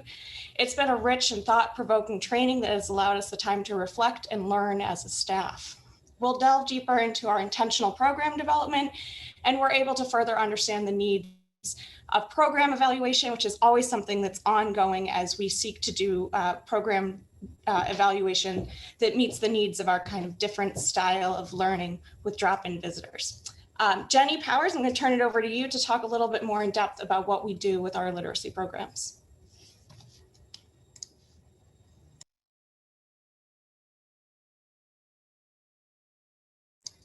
Sorry about that. So we try to incorporate literacy into all of our programs at Springfield Museums. In person, we try to incorporate reading, writing, conversations between children and their caregivers, and building academic vocabulary in everything that we do. Building academic vocabulary is something that we have an excellent opportunity to offer here. Different conversations can happen in the museums than happen at home or elsewhere in the community. Our current literacy programs are focused on school and family audiences. And since the pandemic started, we've adapted to include both in-person and virtual offerings. New virtual programs allow us to also reach a much wider audience. We're actually reaching audiences across the country now through our Dr. Seuss programs. Keeping in mind that STEM and literacy develop in tandem, we have currently distributed 2 rounds of 500 each kits out to the Springfield community, STEM and literacy based. These we're hoping to reach people who we wouldn't have been able to reach otherwise because of the time that the museum was closed, or because centers are no longer able to take their kids out for field trips. And we also have distributed those specifically in mind with helping to support remote learning. We know that the caregivers who are not teachers, but who are having to support remote learning are stretched thin. We want to support them so that they have the energy to support the children. We are continuing this model with 2 more rounds of kits before the end of this school year. They'll be just fully distributed. Our primary goal remains to keep learning fun. That's something that we try super hard at here all the time. And in this difficult time and through the complete changes in the way kids learn, we think this is more important than ever. Community partners and businesses can help us a few different ways. First of all, of course, by funding our work. We also love it when they participate in our work directly. We welcome the voices of experts, the chance to show the work of artisans, and we love businesses that support their employees having volunteer time, paid volunteer time. This has been a huge asset to us here. There's many other ways that community members can support the museums, whether becoming members, hosting events here for their people. There's tons of other ways. We'd love to talk to you about it anytime. Thank you so much, Jenny and Larissa. Awesome. My office actually overlooks the quadrangle, as does theirs. And I always say we should get a can with some string and have really good planning conversations. Nice, socially distant. Thank you for all the work that you're doing, distributing all those STEM materials. It's really awesome. Next, we'll hear from the Springfield City Library. Ellen Silzicki is the Children's Services Supervisor, and Grace Lavershell is the Manager at East Forest Park and Forest Park Branch Libraries. Thanks for joining us, ladies. Hello from the Springfield City Library. Yep, like Chrissy said, my name's Grace and I'm manager of the Forest Park and East Forest Park Library branches. And my name is Ellen, and I'm the Children's Services Supervisor at the Central Library and leader of our Early Literacy Programming team. The Springfield City Library is a permanent fixture in the early childhood landscape of this city. We strive to lead the way in early literacy innovation and collaborate and support with other community institutions and organizations. Our early literacy team at the library works towards raising awareness of the importance of early literacy and pre-reading skills for children ages birth to 5. In addition, the library provides resources, training, and modeling to parents, caregivers, providers, and library staff. This year provided a very different landscape for children and families to learn and grow. The restraints of the global pandemic changed the way that librarians provided services and programs to our youngest patrons and their families. This year only reinforced our aim of meeting families where they are and providing literacy encouragement. We'd like to bolster our innovative literacy practices in the city of Springfield with a focus on embedding access to books and texts within our community. To reach these goals of more early literacy citywide, we need support to create more opportunities for caregivers and parents to have shared reading experiences. We're looking to expand our interchangeable story walks to more permanent structures with new community partners. We're also looking to host more Little Free Libraries and Little Red Bookshelves across our community. We have volunteers ready to stock these sites. Are you interested in partnering to bring more Little Free Libraries and story walks to improve early literacy here in Springfield? Our big ask is access to a vehicle to be used as a mobile library, bringing materials and services to our patronage in parts of the city most in need. A bookmobile is in the library's long-term plan awaiting funding. Access to this would mean providing and promoting services and programs that could meet people where they are without having to travel to a library. The bookmobile would increase access to library services, STEM programming for all ages, and overall literacy throughout our community. Through these projects and with new community partnerships, we can boost Springfield families' engagement with literacy practices, improve access to books, and bring libraries to underserved populations. If you're interested in partnering, please let us know. Thank you. Oh man, I love a good library story hour, guys. That was awesome. Thank you so much. If we get a bookmobile, I sign up to drive. Thank you again. I'd like to move on to our next group of folks presenting today. These organizations meet families where they are. So they are in home visiting, play groups, housing, and medical facilities. I'd like to introduce Jennifer T. and Sanford, the project manager for Home City Families, which is our Springfield CFCE. Thank you. Good morning, everyone. So Home City Families, who are we? We are the Springfield Coordinated Family and Community Engagement Grant funded by the Department of Early Education and Care, and our grant in Springfield is held by the public schools. So our main goal, or one of our big goals, is to support parents as their child's first teacher.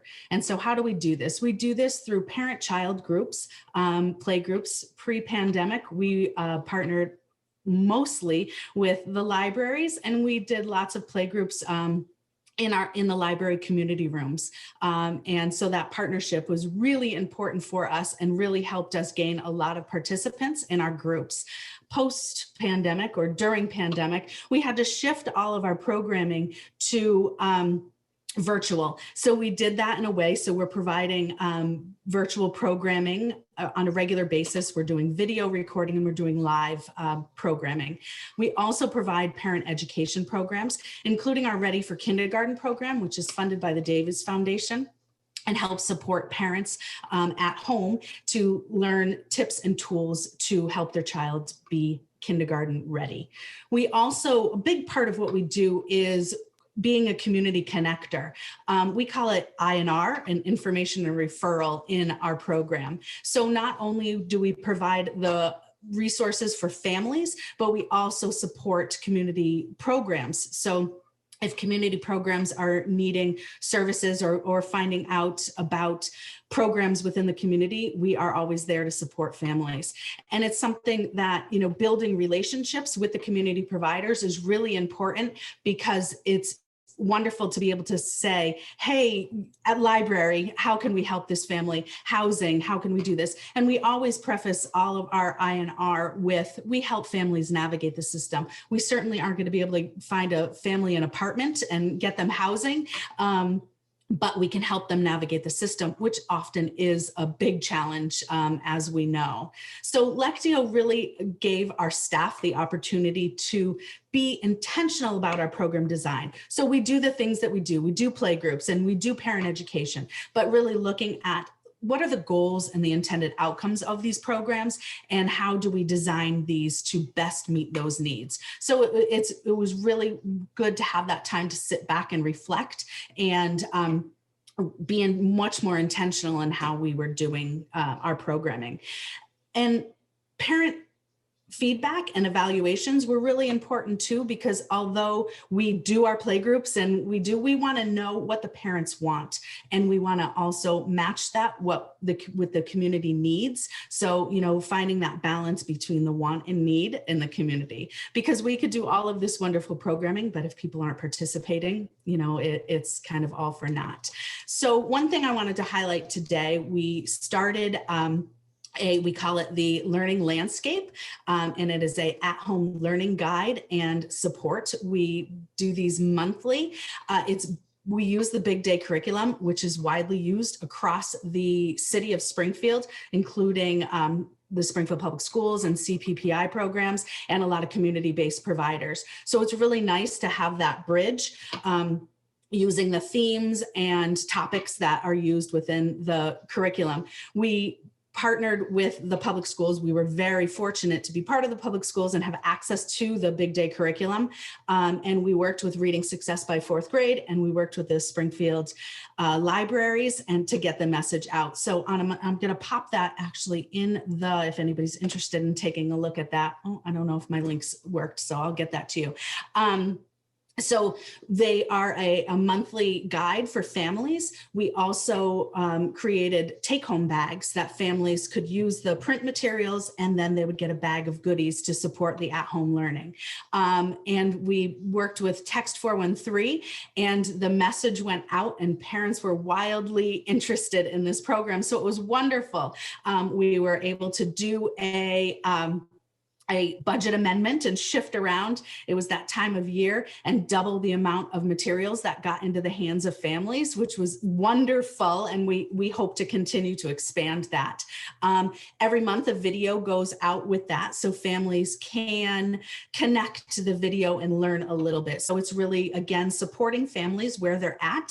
And we really found that that was something that was a need or a desire from the families to kind of do it on their own time. That yielded us more participants, new participants in some of our playgroups, which was a wonderful thing that happened. And so we really, are looking forward to continued professional development opportunities within the city. We think that's really important, although, we participate in a lot of state guided programming. It's always nice to have a variety of trainings and staff development and professional development for us. And, data collection is also important because we are mandated to report all of our numbers and things. So it's really nice to have the coordination within the city working on a lot of the same goals. So, that's a little bit about us and what's going on. And we thank everyone for listening. And we're very happy to be part of this today. Thank you. Thank you so much, Jennifer. That was awesome. We love our play group, my daughter's favorite thing. So I'd like to introduce from Talk, Read, Succeed at the Springfield Housing Authority, Zenaida Burgos. She's the outreach coordinator for Sullivan Housing Department and works with folks living in Springfield Housing Authority. Good morning. Thank you for having me. My name is Zenaida Burgos, and I'm actually the Talk, Read, Succeed outreach coordinator. Talk, Read, Succeed, also known as TRS, is closely aligned with Reading Success by 4th grade. It is a nonprofit section of the Springfield Housing Authority. Currently, we have 2 outreach coordinators. My colleague is actually housed at the Robinson Gardens development, and I am actually located at the Sullivan Housing Development. TRS focuses on engaging families, developing deep partnerships with families, schools, community programs in order to align strategies and support children's literacy and learning, like reading success by 4th grade. We aim to close the gap of reading proficiency. One of our cornerstones, which I'm really glad to report, is that for the early literacy work, we want to make sure that all our residents who have children, by the time they reach 2.9 of age, that they are enrolled in some type of early education program. We have 95% of our children enrolled in some type of early education program at this time. With the pandemic at this moment, it's been really challenging. So we're always trying to think out of the box. So we do video chats weekly. We have done book reading challenges in which the children can come and pick up the books in advance in our offices. And they get to have a $5 gift card as a reward. Like, for example, McDonald's. We give them a certificate for participating. And also we hand out books to them for reading. And the books that we receive are actually donated by the Book Rich Environment. We also provide tips to our families, providing them handouts of ways to encourage literacy. For example, reading at home, recipes, writing objects that they see in the home. So it's encouraging the children at all times and taking responsibility in supporting that child to expand and explore their surroundings. When they're out, we encourage them to read license plates with the children, name street names, identifying colors of homes that they see, of cars. It's always trying to think out of the box to encourage the literacy. TRS focuses on 4 major pillars. We do parent engagement, parent education, child education, and family self-sufficiency. Like many community partners, we continue to focus on early literacy with our birth to 5-year-olds. Although it's challenging, we know that this is where most of our success for the future will be in their lives. We participated in the Lectio Institute, and it was just a great institute to participate. Although it was long, but it was just rewarding for us as we continued on a weekly basis participating in the Institute. TRS aimed to implement a strategy plan, and Lectio offered us the tools and information to look at how we're programming through a different lens, focusing on early childhood and after-school programming to make more significant reading success by 4th grade gains. We now have a game plan to help us guide us through that. TRS works with many community partners in the city of Springfield. We hope to deepen and expand our relationships with our community partners. We will be talking to partners regarding evaluation because it's such a crucial, important part of the work that we do. It's let us know how well we're doing and how can we change if we're not providing the information that the families need to be aware of. I would like to share an experience that I've had of a single mom that I worked with. She waited actually 2 years for her child to be old enough to be enrolled in a child education program. Before the child turned 2.9, I had many conversations with the mother and the child about the importance for the child to be in a program soon enough. This would give mom time to start making the necessary changes in order for them to be ready for the new schedule. For example, early bedtime routine, the breakfast routine in the mornings, making sure that they had their clothes ready the night before, which these are really important steps to prepare the families and to start thinking in advance. And it was really important because both generations, in order for them to start a new path in education, it was really important for them to start thinking in advance and start getting the wheels turning. As the mother was looking forward for her child to start preschool so that she can start taking her own classes for her high set diploma. So I did a lot of home visits, phone calls, in-person conversations, as well as supporting and empowering the mother and the child. I was able to see their excitement to go to school for preschool, and mom to be excited that she was going to start taking classes for her high set, which her goal is to have a high set diploma, find a job, attend a first-time home buyer class, and move into her own home. They are both so happy and proud of themselves at this moment. The child loves reading, has a passion for books. She's excelling, and mom is getting ready to take her exam for her high set. It's supporting the families at Springfield Housing Development and supporting the generations to become successful, taking one step at a time, treating each one with dignity and respect, meeting them where they're at, and empowering them to have dreams. And those dreams can become a reality through generations to come, striving for changing the cycle, one generation at a time, with compassion, commitment, and support to those residents that we serve. It all starts with early literacy. TRS is a nonprofit organization with a Springfield Housing Authority, so support from the business community, whether it's through funding sources or volunteer support, is greatly appreciated. Thank you. Thank you for your time. Thank you so much, Zenaida. Oh, what a good story. I love a good story. I'd like to welcome Meg Blumberg from our Reach Out and Read organization, which is a cross-state organization but has a great footprint in Springfield. Thanks so much, Chrissy.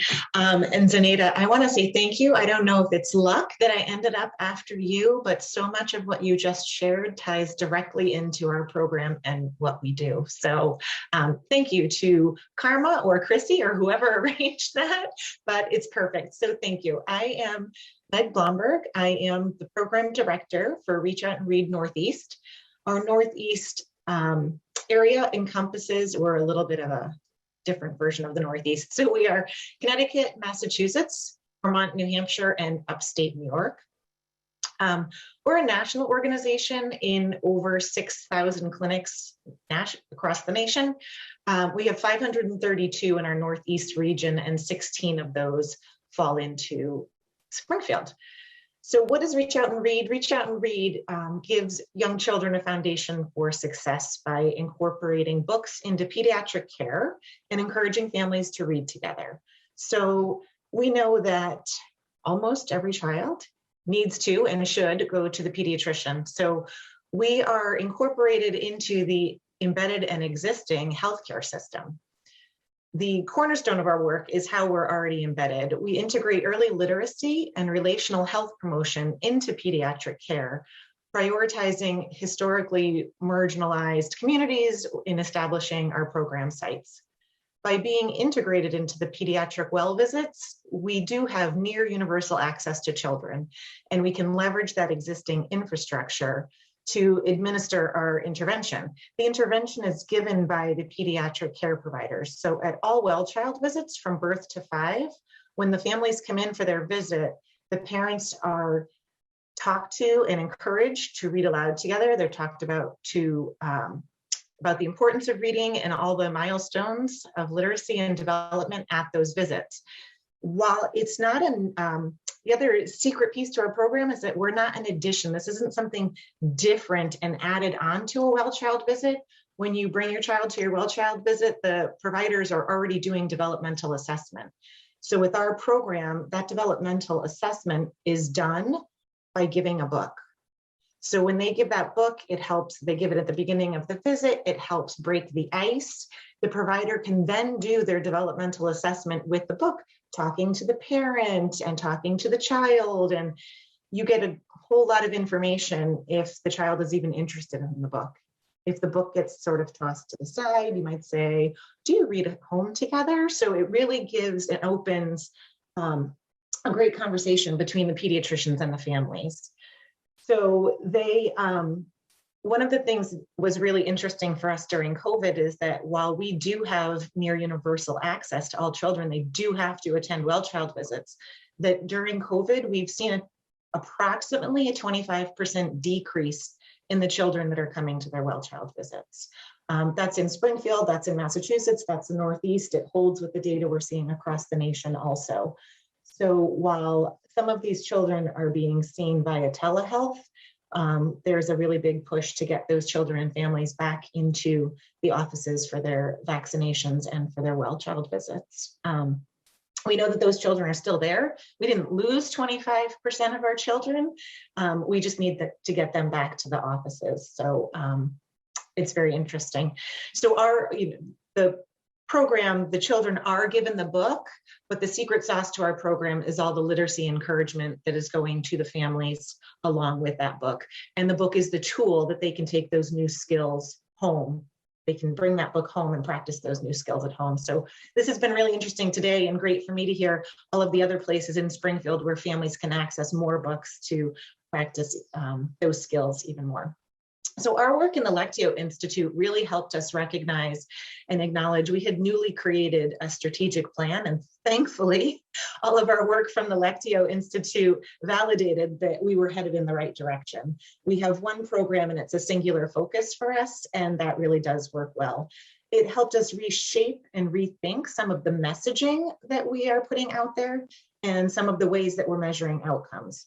We're changing the way we talk about our mission and outcomes, and we're moving our focus away from the fact that we give books and advice to promoting early literacy and behavioral health through behavior change. It's changing what the parents are doing, and we all want to do what we're doing better. And so the book isn't a magic wand. And one of our providers frequently reminds us that while Reach Out and Read is a literacy program, we're also secretly a parenting program. So we work on both sides of it. And as far as our measuring of outcomes, we've always had great feedback from our providers. They fill out biannual progress reports. We have parent surveys, but what we've looked at is some of the information that we're asking the parents.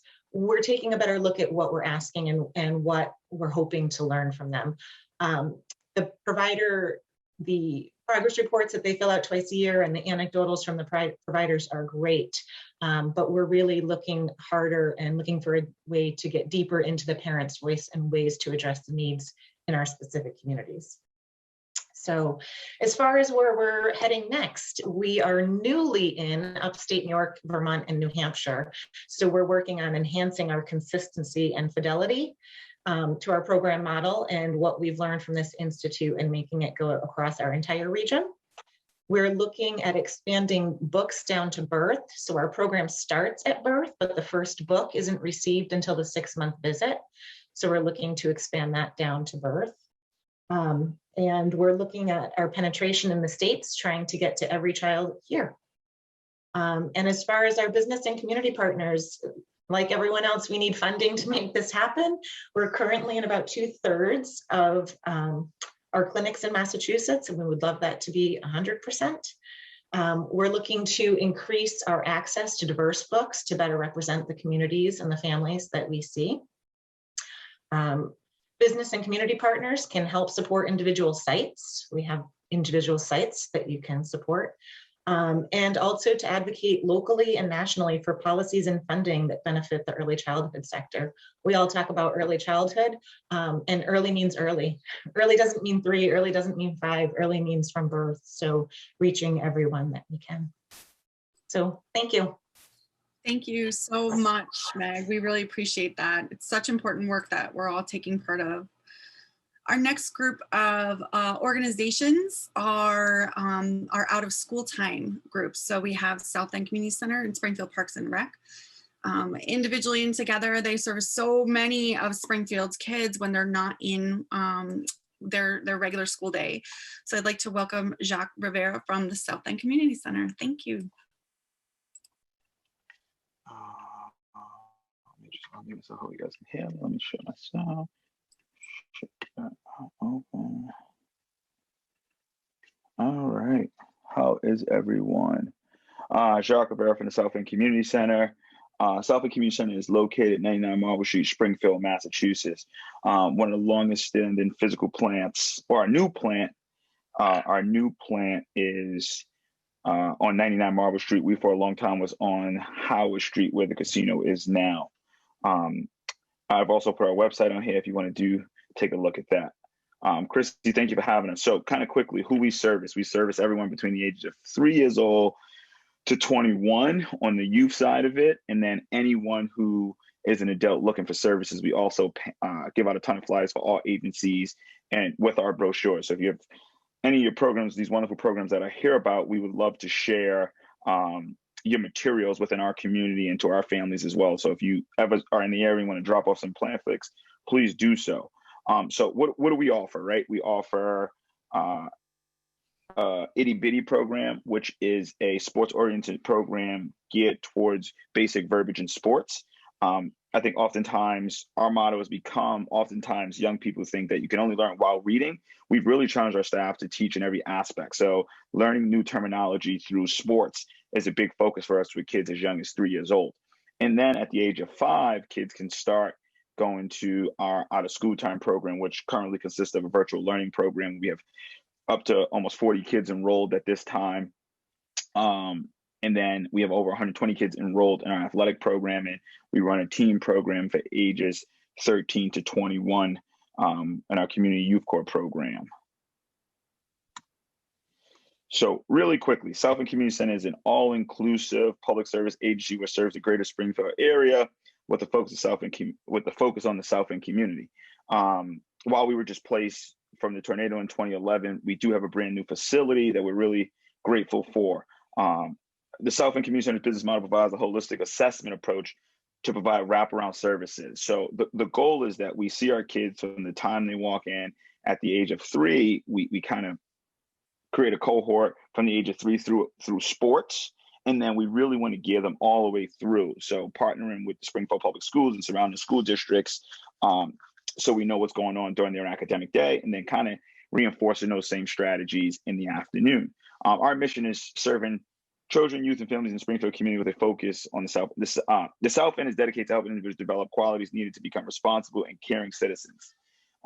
We really, really want our kids. One of the things that we're really proud of is our retention rate in our program is over 80%. Our kids come back year after year, and I think that's really important because they really started to find a safe haven in our program. Our early education work is being diverse with the ways to introduce literacy, as I mentioned, through athletics and through other forms. We've really tried to do that through what we refer to as layers of learning. So while a kid comes in through one of our programs, we want to make sure that we don't necessarily keep that kid just in that program. We want them to branch out because I think exposure holistically, not just I, but our executive director also embodies this as well.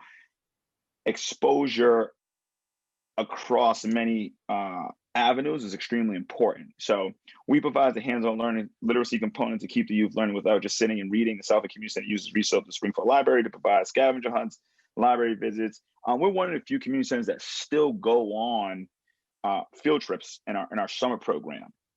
Just to give you a prime example, the cornerstone in the South End Community Center has been our partnerships within the community. I mean, we partner with every local college there is. Because every local college is looking to do, when you're a senior, you have to do your field placement regardless of major. So prime example, this past fall, we partnered with the psych department at Bay State University. Students had to, through Zoom, they would play and read, and kids would have the corresponding responses on hand, and the students would read a passage to them. So it created some dialogue in that regard.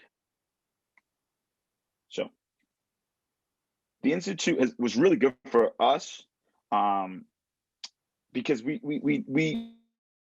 know that we need to do more that can have lasting effects about literacy. We learned that we have more work to do and stay even more diverse in our teachings. The challenge is also, and what I think Christy did for us and always continue to do for us, and we're grateful for Christy, is get us to think outside the box, right? Not necessarily always thinking that reading and learning comes in the form of adult to child. We really tried to gear towards peer learning prior to the pandemic. Obviously now kids have to separate a little bit, so that's presented as challenges, but nonetheless, really trying to get kids to read in non-traditional spaces.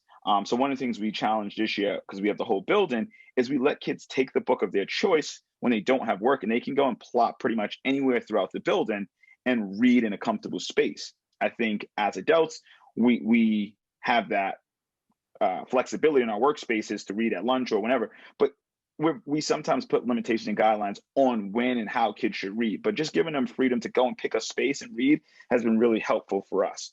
I'm almost done.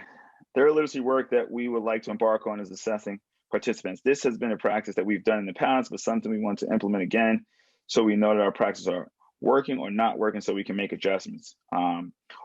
We really, when I first got to the South End Community Center and got into this field, it was very black and white. You have the kids read for 20 minutes, and then you assess their vocabulary, how many words and things of that nature. We really are looking for something that will not only pinpoint that, but we want to see some type of parameter where young people vocabulary can just increase in the day-to-day. So whether that's through conversation or through reading, that's kind of just been our measuring over the last thing, and we keep track of that. And we ask the kids to learn a new word every day and bring that in on an index card. And I think the kids kind of have fun with that because maybe a word that their parents use, or a word they heard on a cartoon, just bringing a new word every day. And we keep those at the end of the year, and then we give them to them for the summer and ask them to study them. So we've tried to be creative in that way. One of the things that we really are most excited about, we've been very lucky to be able to give kids a book to keep. I think in the past, we would give kids this book to read while they're at our program. We take it back because we limited resources, but through a lot of our partnerships and grateful resources, we've been able to give kids a book to keep. And I think that has some value in it, to look at a book that you've completed front to back. So we've been very grateful in that regard. Just go back here now.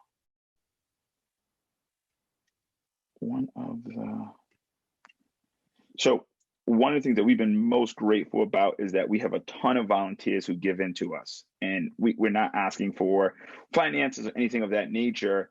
We're just asking people to stop in and spend a day. We think if a different adult spends a day every single day, obviously kids learn differently from different people. So we ask that you just stop in and spend a day with us. It doesn't have to come in a financial form or anything of that nature. And that kind of wraps it up for me. Thank you so much, Jack, for kind of illustrating all the work that you're doing in your whole child work, but also, delivering books and literacy to everyone.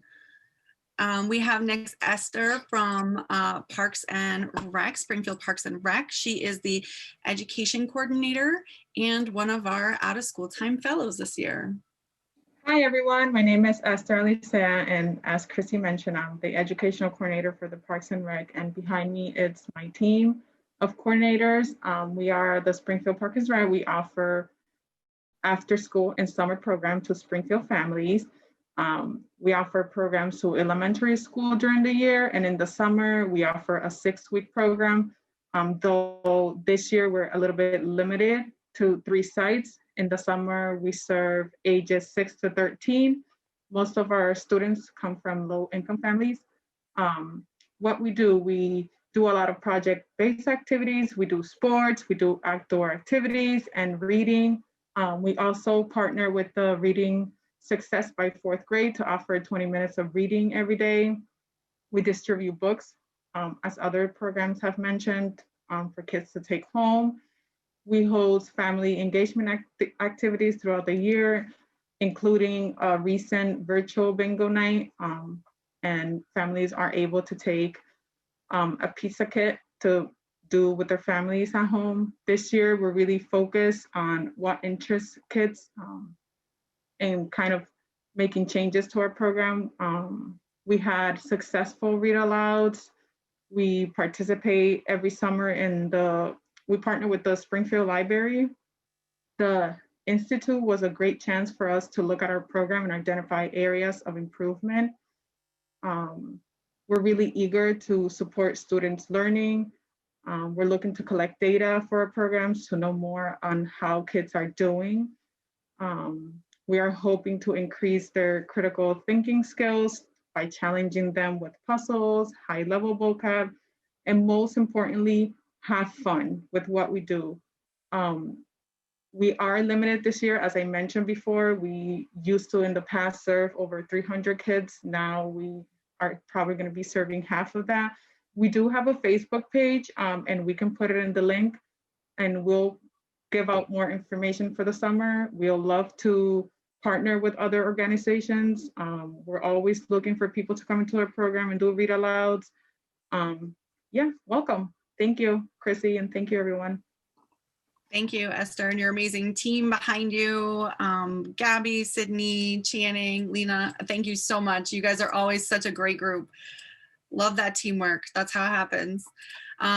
Next, I'd like to introduce a cohort of amazing women who have been leading the charge for family childcare advocacy in Springfield. Janae McDonald and Lakeisha Coppage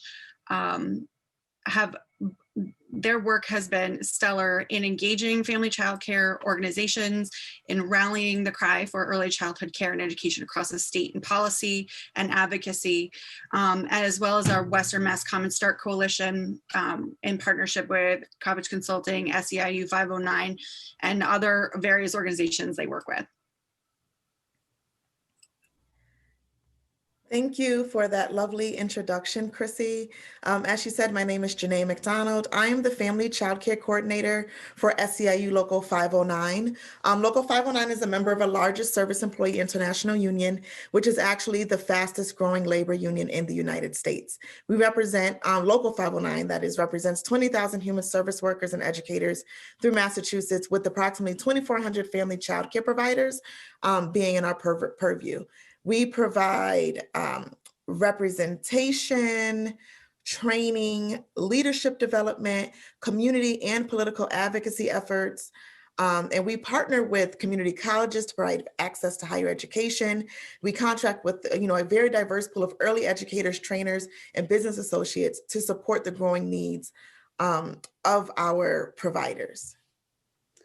Good morning. I think it's still morning, everyone. I am Lakeisha Coppage. I echo Janice's sentiments. Thank you, Chrissy and team, for inviting us. I'm privileged to bring my passions, and there are many, around early literacy and early learning, one of which being the proud former owner of 2 local family childcare programs for 30 plus years. In addition, I am here in my role as founder and principal of Coppage Consulting, which is a DEI and cultural awareness organization. And in addition, I am also a member of the Reading Success by 4th grade Managing Board, and I am also the new student liaison and academic advisor at Springfield Technical Community College. It's my privilege to be here and bring the voice of family childcare providers. Thank you. So in addition to, like Chrissy said, us taking the charge and being a part of many coalitions, SEIU is also on a steering committee for the Common Start Coalition, which some of you are coming to know as like the new universal child care bill that is out, that is going to put a cap on the cost of child care for families. And it's also going to help uplift and better fund early education programs so that early education programs can afford to keep their doors open and serve our little ones. So in addition to that, we had the honor of participating in the Lectio Institute. And so we just want to go over some of our key findings that we're able to kind of help reiterate and reaffirm some of the things that we've known. And I also want to give everyone a little bit of background. I know all of us are early education and family advocacy, and experts, but some of you who may not know that family child care providers, some of you may have seen or had a family member that had a family child care program, right? Maybe you had like Miss Nancy or Miss Mary on your street who did like daycare in her home, right? And what many of you do not know or did not know was that Miss Nancy or Miss Mary or Aunt Jackie that had that daycare in her home, is a licensed or was a licensed early educator. And so they were providing wonderful care, and they were opening up their home to also be a business and the first touch for early education for our young people. So we were able to engage about 40 Springfield family child care providers who participated, remotely in the cohort through surveys and other communications during the Lectio Institute. These family child care providers had a mixed age range of enrollments from birth to 5, and then some out of school and even some school age, because we all know that during the pandemic, many of our family child care providers decided to support remote learners for our families that needed care for their children while they were at work. So 65% of the FCCs reported doing literacy on the daily basis. 31% reported doing literacy about 2 to 3 times a week. We were glad to find out, which we knew, but again, this is all information that helped to reaffirm the great work that we know is happening, that no providers reported not implementing literacy activities at all. And literacy activities were done primarily in English, but there were also some providers doing literacy activities in Spanish and other unspecified languages. I especially appreciate that because I have a background in adult basic education and workforce development. And so when I used to manage an ESOL program, sometimes unfortunately we would find that adults were not just coming to learn English, but some of them were also illiterate in their native language as well. So we appreciate the idea that our family child care providers are promoting literacy in English, but as well as in Spanish and other languages of the native languages of the families and what they may speak at home. They did a huge emphasis on read aloud and story time, which I know Rep. Ramos mentioned earlier, and he expressed how that's how he was able to ignite the long-term love of reading for his daughter. And that's one of the activities that's really important, especially when you're talking about serving a mixed range of 0 to 5. Read aloud and story time is a great way to engage all age levels for that first step in literacy. And programs are working to create letter recognition in their family child care programs, and some of the secondary activities, that came from being a part of the primary read aloud and story time and letter recognition was, they're creating print awareness, they're creating narrative skills with the children.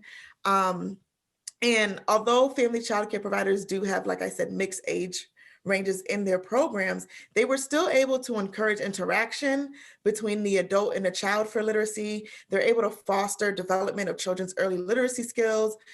They were able, in some instances, to send home some literacy materials with families. And also engage a child's time in a program, and the provider is able to see some of the indicators of early learning throughout the span of the time in the program. And some of the families were also reporting the child's increased literacy at home. So it's not just what the family child care provider is able to do with the child while they have them in their care for majority of the hours during the day, during the week, but also families were reporting starting to see the child's literacy carry over outside of the program. So examining, like I said, our family child care providers with the Lectio approach, it reaffirmed that our family child care providers are not just babysitters, rather they're licensed early education professionals, and they're constantly working to provide our children with foundation skills for grade school and throughout life through literacy and social emotional learning. I'm also proud to say that Lakeisha is one of our trainers that we actually contract with to provide our family child care providers with a variety of trainings that they are requesting and asking for, because we are a member-led organization. And I'll close before I hand it over to Lakeisha with, we should continue to create avenues of support and to invest in family child care providers because they operate their businesses in their home. They are not in a traditional work environment or work setting, and all of our family child care providers are not contracted with a child care system. So therefore, we have some family child care providers who may need additional support to be able to provide the best services possible. Thank you, Janae. And again, I shout out family childcare providers. I will forever be a family childcare provider. I will speak to an additional goal and challenges that we found through the Lectio opportunity and the surveying of the providers. One goal I would like to mention is implementing literacy activities daily and across all programs, family childcare programs, to provide additional training and techniques for literacy activities with multi-age groups in those settings. Some of the challenges that we've observed through the survey is access to literacy materials, also multilingual materials, in order to better support literacy activities outside of the programs. 67% of providers said that they would like to be able to send books home with their families and continued literacy exposure. We heard from Eric Carle Museum and the library today, so maybe we can partner in that way to provide these materials. Additionally, access to literacy professionals to visit their programs. None of our respondents reported bringing in an outside literacy professional in support of their needs. Rather, most of our providers are participating in trainings that they find available to them. And COVID may be a part of that obstruction now, but it probably was an issue even prior to COVID, gaining access, finding ways in which to support paying for those outside consultants. So being able to bring in consultants in some way to be able to share ways in which to broaden their literacy programming is definitely a need within the family childcare programs.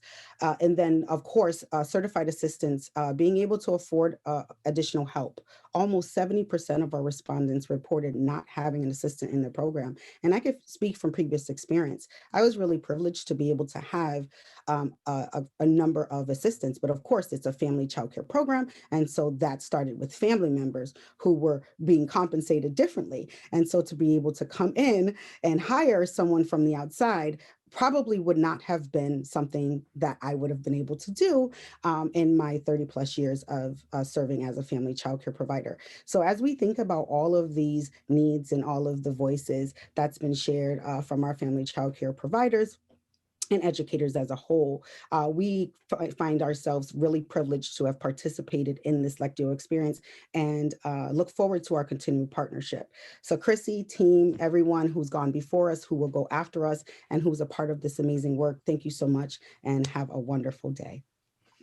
Thank you so much, ladies, for your constant work with our licensed providers and all the work that they're doing to help our communities, only making us stronger. Thank you. Nikki Burnett is next. She's the Executive Director of Educare.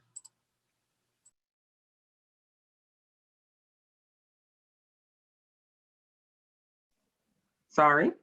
Good morning and almost good afternoon, everyone. Chrissy, thank you so very much for this opportunity to work with you and to come before everyone and give them a little bit about Educare Springfield. Educare Springfield is a high quality, evidence-based early education school that's based on what science tells us children require to thrive, to best thrive. We are the 24th school of the 25 schools in the National Educare Learning Network and the only one of its kind in the state of Massachusetts. We are a special place that is intentionally designed on what our research tells us children need to thrive and how we can best be supportive of the early education workforce. We are a 26,000 square foot building, new construction on Hickory Street, on land donated to us by Springfield College. We have 12 classrooms. Each classroom has a door that opens to an impressive outside play area. We have various indoor play areas in our learning corridor. We have a professional development learning center, a parent resource room, and a multi-purpose indoor recreation room.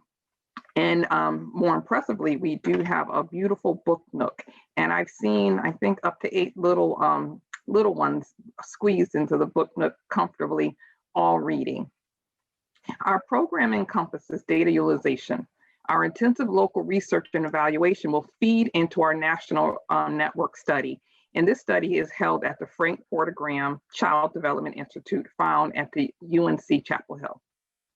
This data is used to evaluate and inform every aspect of our model. We have embedded professional development. We have specialized positions called master teachers, and they offer daily reflective practice and planning, as well as our network provides professional development. We focus on intensive family engagement. We understand that children are coming to us from different family units and family situations. And so we are all hands-on with building those relationships with them and helping to ferry them to the resources that they need. In Educare, the caseloads of our family service coordinators are about 30 to 35 versus the 75 national numbers. We have a very valuable partner with Holyoke Chicopee Springfield Head Start, and they provide our learning services in our classroom and also implement our Educare model. They bring to the table valuable expertise and experience. We focus on building powerful national and local partnerships. Our partnerships are holistic in nature and encompass family and caregiver units, as well as the early education workforce. We are in service to not only our students, but also to the communities that wrap around them.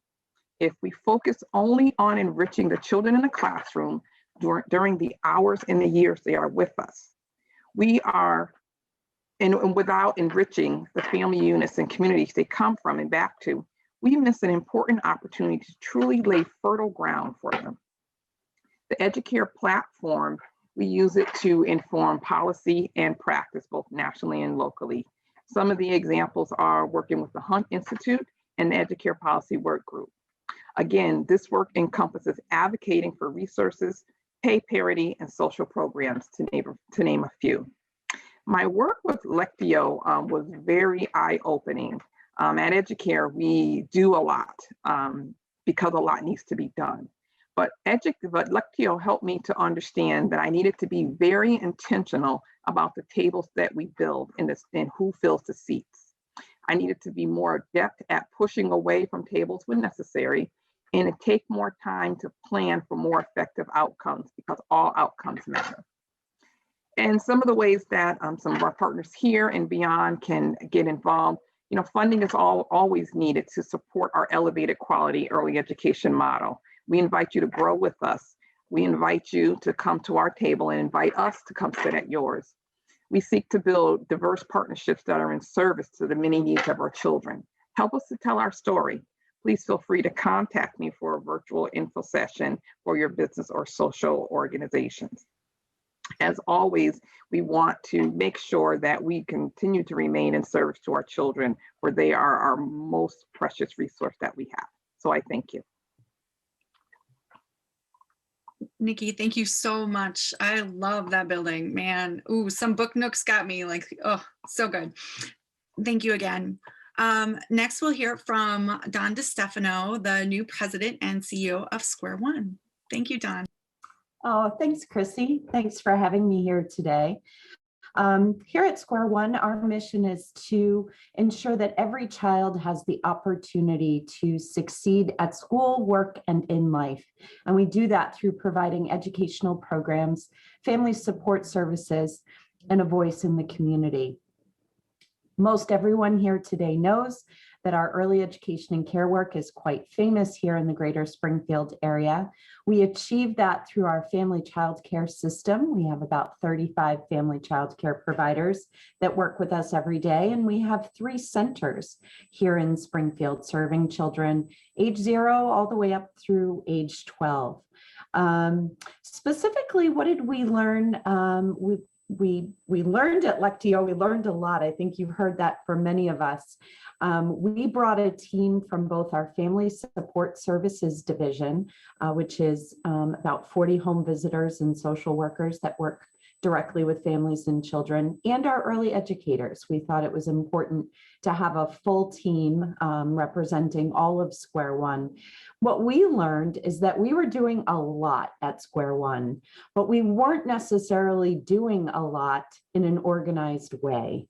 We have lots of books, we have lots of children, we have lots of helpers, but we weren't necessarily focused on evaluation and looking at our outcomes.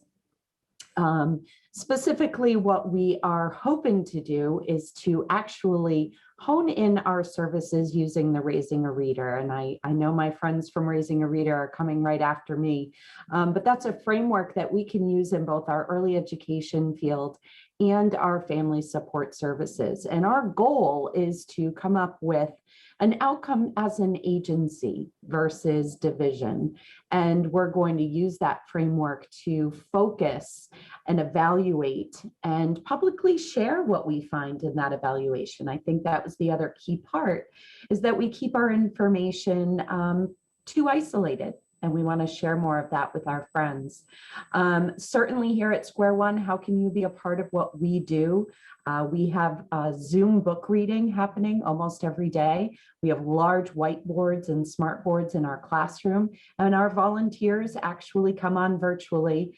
Children love it. I think they know folks are virtual, but they've acclimated to this pandemic, amazingly enough. And so we invite folks to join us at Square One. And certainly we can always use books. So if I were to ask for anything, it would be more books. We do send books home with children. We hope they keep those books. We try not to ask for them back if we don't need to. So thank you to Chrissy. Thank you to the Davis Foundation. Thank you to all of our friends and partners in this literacy and early ed space. Thank you, Dawn, and all your leadership and your new role. We're so excited to see the next steps for Square One. From Raising a Reader, we have Ilka Walkley. She's the Director of Programs and works very closely with Square One and other organizations in Springfield. Thank you so much, Chrissy. You've given me a promotion, but I'm not going to say any more about that now. I'll take it. Thank you. So how's everyone doing? Because I know we are been sitting here for a while. I can give you my 30-second pitch, which is at Raising a Reader, Massachusetts. We're doing good.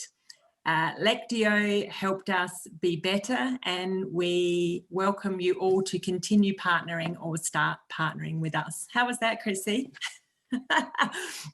So just quickly, hopefully most of you know about Raising a Reader, but we support early literacy through our signature red book bag rotation, supplementing some of the giveaway books that lots of partners have mentioned they get to families. And we develop parents' skills as their children's first teachers in dialogic or interactive reading with their children. It's a powerful evidence-based program that increases children's joy in reading and also their success in reading. As we all know well, the pandemic has exposed so many inequities for the families that we serve, and an opportunity. I hate to use that word opportunity when so many people have been harmed in the pandemic, but an opportunity to shift our programming to be more accessible for more families through fantastic, engaging virtual workshops and also increasing some access to books digitally. Lectio has also helped us improve the accessibility of our programming in a measurable way, and I'm going to share that in a moment. Very briefly about me, you might be able to tell that I'm not entirely local to Springfield, but I do feel a connection, having in my past role provided some small technical assistance to Sally Fuller, Reading Success by 4th grade. So it's lovely to virtually be back with you all. With my colleague Isaí Jimenez, who's in this summit, I manage our program of parent volunteers, And locally in Springfield, I have worked with our wonderful past colleague who's also with us. Can you give me a wave, Francia? Makes me feel good. Francia Wisniewski. And Francia, of course, established partnerships with many of you. And thank you, Square One, just now. Thank you, Dawn, for calling us out. So I want to really focus on our key learning from Lectio. And I don't know about some of you, but at this point in my career, I thought I was sort of done with key learnings. But of course, Kelly and Chrissy and all of the other participants in the Institute showed me I was wrong. And the big takeaway for me was what Kelly mentioned, that for some of us, there's a disconnect in our programming, disconnect in what we invest in and what we expect in terms of our impact.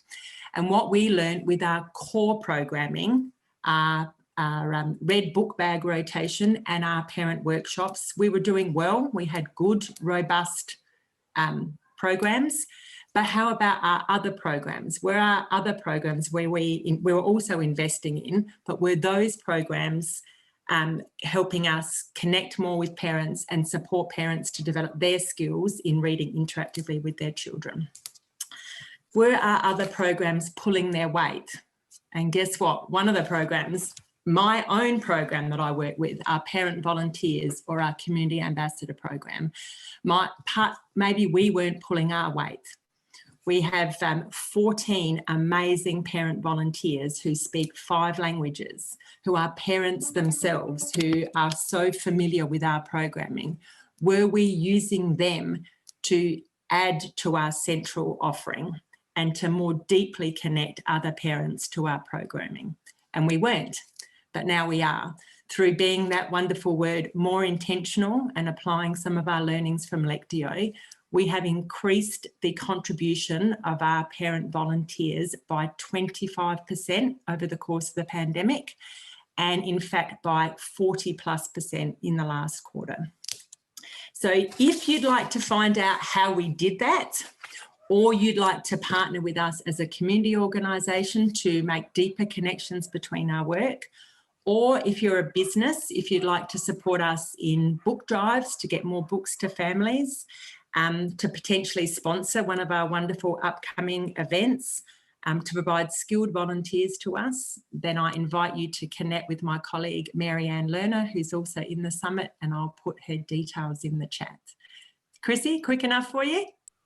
You did a great job, Oka. Thank you so much. We love learning about all that everyone's doing. And our last but definitely not least partner working on our literacy landscape with us, I have Lori Flynn, who is the Executive Director of Links to Libraries. Hi, everyone. It's so good to see so many familiar faces that we worked so hard with. It's great to see you guys again, and it's wonderful to be reminded of all the important work that's going on in this area. So I know that Jen and I are both very proud to have been a part of this institute and a part of this community. So thank you. As Chrissy said, my name is Lori Flynn. I am the president of Link to Libraries, and I'm joined today by Dr. Jennifer Stratton, who is a member of our board of trustees and also a professor of education at Bay Path University. So thank you, Jen, for being here with me today. For those of you who don't know, Link to Libraries is the largest distributor of books to schools, community partners, and children in Western Massachusetts. To date, since our inception in 2008, we have donated more than 700,000 new books across Western Massachusetts. Recognizing that learning to read is a child's best chance at success at school and in life, and recognizing that without a book, it is impossible to learn how to read, we make it our mission to increase a child's access to books both at school and at home, both places equally important. We do that primarily through 2 programs. The first is our Read Aloud program, where we have an army of 200 volunteers who are trained and who visit classrooms monthly to share a picture book, a carefully selected picture book with their classroom, to talk about that book. And then at the end, we provide each reader with enough books that at every visit, they can bring a box of books and every child in that classroom can choose one to take home and keep. So that means at the end of an academic year with Link to Libraries, those children, many of whom have never owned a book before, now have a home library of 7 books. So of course, during COVID, this has all looked a little bit different, and we were dancing as fast as we can to make sure that we were still able to include our Read Aloud program in what we do. And I want to say thank you to our volunteer readers who have been so great about switching to virtual, our teachers who've been wonderful about that.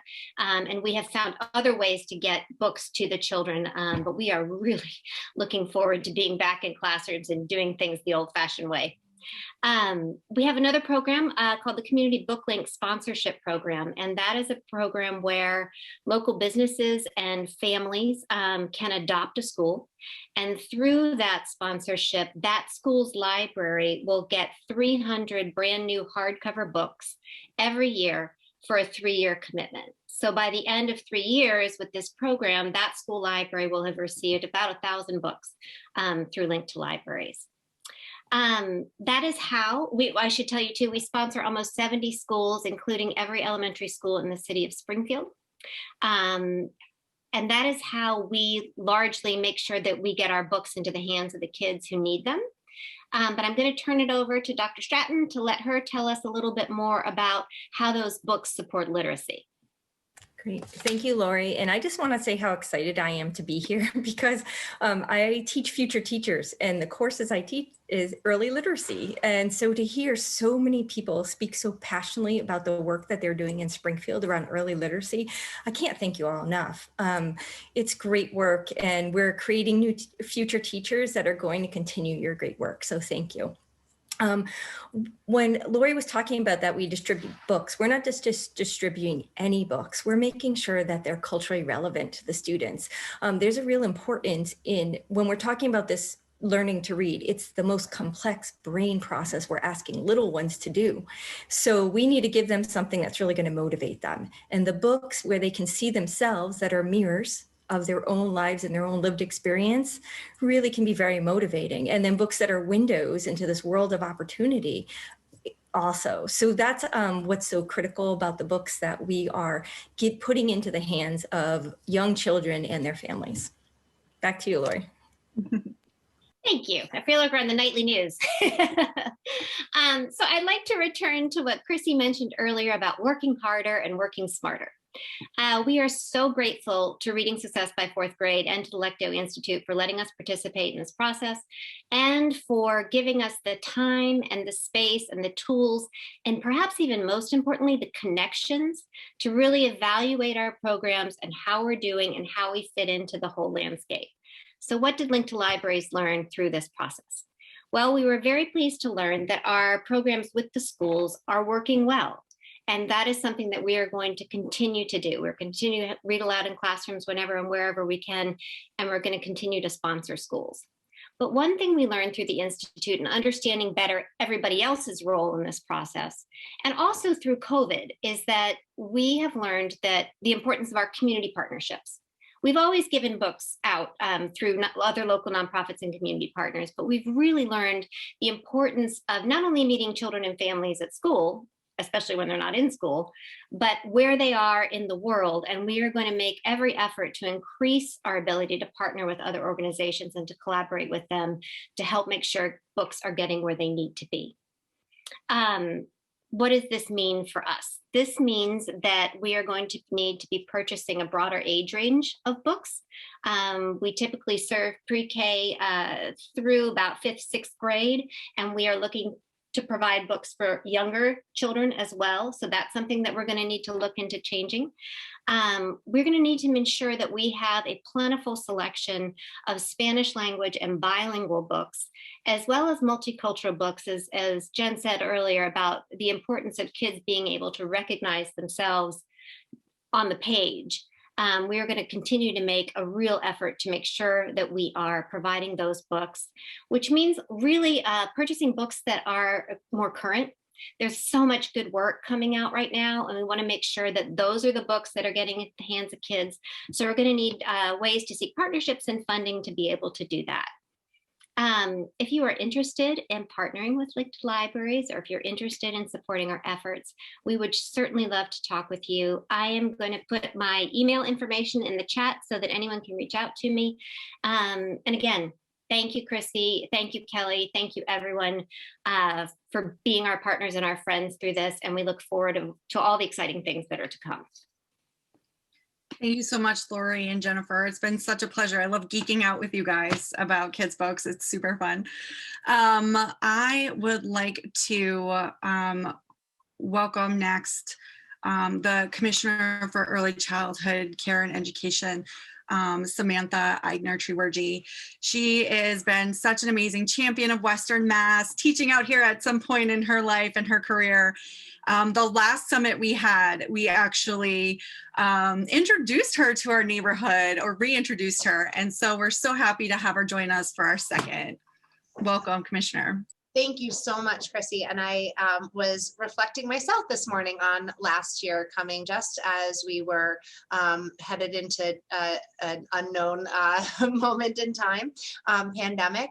But I had so much fun, I think, and I wanted to highlight all of it that I learned in those first 6 months. That I traveled around the state, and I know Chrissy started right around that time as well, and so got to know her and the great work that you all were doing as a community, and really, I think a model of the ways we can come together and work collectively on behalf of children and families, and the outcomes we're all shooting for to really help make sure that we are targeting the kinds of activities that will really drive those outcomes for children and families.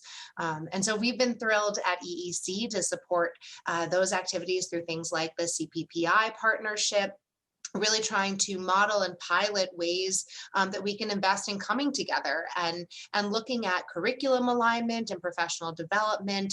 And I think really targeting how we can serve those that are the most challenging to serve, and really still focus on those quality services that work to ensure that children are on the path to success from the start. But of course, last year's wonderful time together really launched us into a year of things we never could have expected. And so, you know, much like you all that pivoted to virtual learning and virtual resources and different kinds of ways to work with the families you're serving, at EEC, we headed into a whole amount of craziness to work with the programs, providers, educators, and families that we were working with. And so, you know, closing childcare, which I definitely at the time thought was the hardest decision I would ever have to inform, until it came to reopening childcare, and recognizing that while families depended on the services that our communities were providing and our providers and educators were eager to get back to, there was an inherent risk in all of this that we really needed to protect against. So our services and all of you, not only our childcare providers, but our services across the state came together to think about new ways and settled into new types of dynamics, new types of supports. You all talked about them today, all the different ways that you've learned over the last year. And as we look ahead at EEC and understand, now that we have settled into some of this, understanding what the future holds for us. We know that despite the great news today and the announcement about educators being eligible for vaccination appointments starting next week, that doesn't mean we're going back to where we were a year and a half ago, for two reasons. One, we know that communities are still going to have to be cautious and vigilant, and that's going to mean continuing to come together in different and new ways, and understanding how the virtual setting can be used to continue to develop those real deep relationships with families that they rely on to drive the kind of robust early literacy skills that we know children need. And so we know that we have to continue to use the tools and learn from what we've learned over the last year. But even more so, we know that the fragile system that we came in with and the ways that the community has tried to compensate for different challenges in the system, a lack of educator pipeline, a lack of support, and the kind of, and knowing that we have to move away from a financing model that doesn't support educators to be their best and most effective selves. And so we know that that's a hard task ahead of us, but we have an unprecedented opportunity. I don't know who said that. I can't remember who said that, but I hate to think of the pandemic as an opportunity, but I know we have to in childcare and in the early education and care field as a whole. We've got to come together, we've got to build systems, and we've got to codify the kind of collaborations that have become necessary over the last year to even just reach the families you were able to talk to in person prior. And so I want to highlight, as I wrap up, the ways that we are trying to work with all of you and to take your feedback. We want to support you as a community to come together to work collaboratively and to identify how you prioritize different initiatives that are relevant for the populations that you are seeing, the goals that you are setting that are relevant to your community specifically. So we have launched an engagement portal. For those of you who may have remembered a year ago or have been listening for a year ago, the week we went into a state of emergency, we launched our strategic plan. So everything obviously on hold, but as we came through and looked at this year, we recognized that many of the principles are still the same. Many of the goals we want to build back better are still there and still the same. And so while some of the activities and priorities, and much like what you are doing, have shifted and we've had to learn along the way, this doesn't mean we have to give up the momentum and the energy and the passion that we have just seen propel us through this very daunting and harrowing year. So we launched an engagement portal to learn more around our strategic plan and understand what does need to change and how do we prioritize. We've had over 4,000 unique visitors in the month of February alone. We had over 4,000 visitors in the first 2 or 3 weeks we launched it. So we encourage you to, I'll put it in the chat after I speak, and make sure that you continue to inform what is relevant to Springfield, what is relevant to the literacy strategies and partnerships you've been able to sustain through this, this time. How can we support you in accelerating that and magnifying the impact that you're having in your community? We continue to have lots of live engagement sessions across all sorts of topics and think that we can learn so much from the work and the challenges you've had to come together around curriculum, around instruction, around prioritizing services, and really excited to have you as part of that.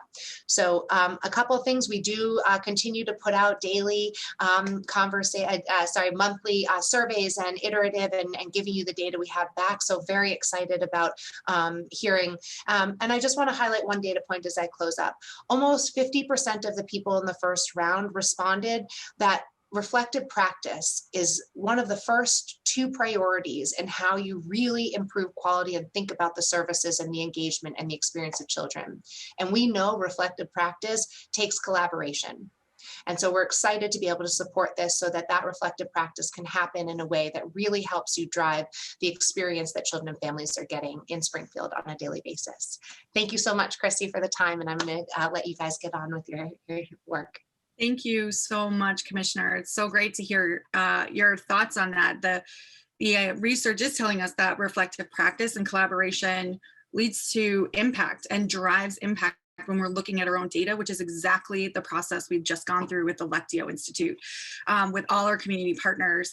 And this work, I'm saying a note on time. We're a little bit behind. We have 4 literacy champions to honor and brief words from Laura Mendes from Springfield Public Schools. I'd love for you all to hang out with us and continue this work. It will be brief, and I appreciate your time and energy this morning.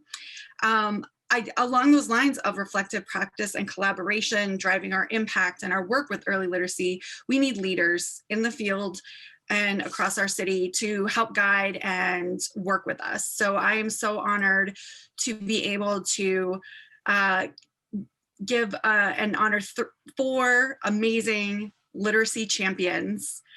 This award recognizes their leadership in early literacy and early childhood field in Springfield and their legacies. So I would like to have Nikki Burnett introduce our first award winner. Thank you, Chrissy. It's my honor to participate in this part of the program. I get the honor to present this award to Mary Iwalaki. Mary served as the executive director for the Irene E. and George A. Davis Foundation for 23 years. During her time of leadership, the Davis Foundation received several local and national awards for their innovative and prolific philanthropic endeavors. Mary has galvanized herself as a literacy and early education warrior. She led the Davis Foundation to found Reading Success by Fourth Grade, the nationally recognized Cherish Every Child, the Funder Collaborative for Reading Success, and Springfield Business Leaders for Education. She also sits on the board of the Department of Early Education and Care. Her "let's get them in the room" attitude helped shine the light on critical issues such as equity in education and literacy and closing achievement gaps. Educare Springfield is indeed part of her legacy as the leader in thought in raising capital to make it come to reality. Mary, I thank you for providing me the opportunity to take the reins of Educare Springfield. Although you have retired, we know you remain a strong fighter for children. You are felt and you are heard, cheering and coaching us forward in the path that you have worked so passionately to forge. It is my honor to present the Literary Champion Award to you, Mary Iwalaki. Hello, everyone. I'm sorry that I can't be with you, but when you see this, I am likely getting my first COVID vaccine along with my husband. And I hope that those of you who haven't had a vaccine and your families get one very soon. I didn't think I should try to reschedule the vaccine. As you know, it's been a real struggle for everyone to get even an appointment. I just wanted to come in for a minute and really say thank you for this very important and humbling award. Thank you, Nikki, for your introduction. And most importantly, thank everyone connected with Reading Success by Fourth Grade. It is the most important work that you and we can be doing together to make sure all of our children reach the milestone of reading proficiently by the end of third grade. And now, unfortunately, more than ever, it will be a challenge to make sure that all of our little people get the support and assistance they need to make up for any losses that they've incurred during this terrible pandemic. I know you've all been working so very hard already, but I ask and thank you for the continued important work that you will do on behalf of our cherished children and their families. Thank you. Thank you, Nikki and Mary from afar. Congratulations. I'd like to introduce Tabitha Desplaines from New Beginnings Child Care Center. Hello. I am here to talk about my wonderful, awesome friend, Francia Wisniewski. So I met Francia 8 years ago. I was new to my role as the Director of Early Education and Care at Springfield Partners, and I was eager to just try new things. So enter Francia. She had a new program that I'd never heard of before called Raising a Reader. Francia won me over immediately, not only because she was talking about getting books in the children's hands and promoting literacy, but she is also someone who you just can't say no to. Any of you that have met her know this. She is energetic and passionate about her job, about literacy, about children, and about families. Francia moved into my building, and I could not have been happier to have her. It was amazing to see her passion and wisdom on a daily basis. She encouraged my staff to come to her with questions. She would give them new books and materials and help them to run the program.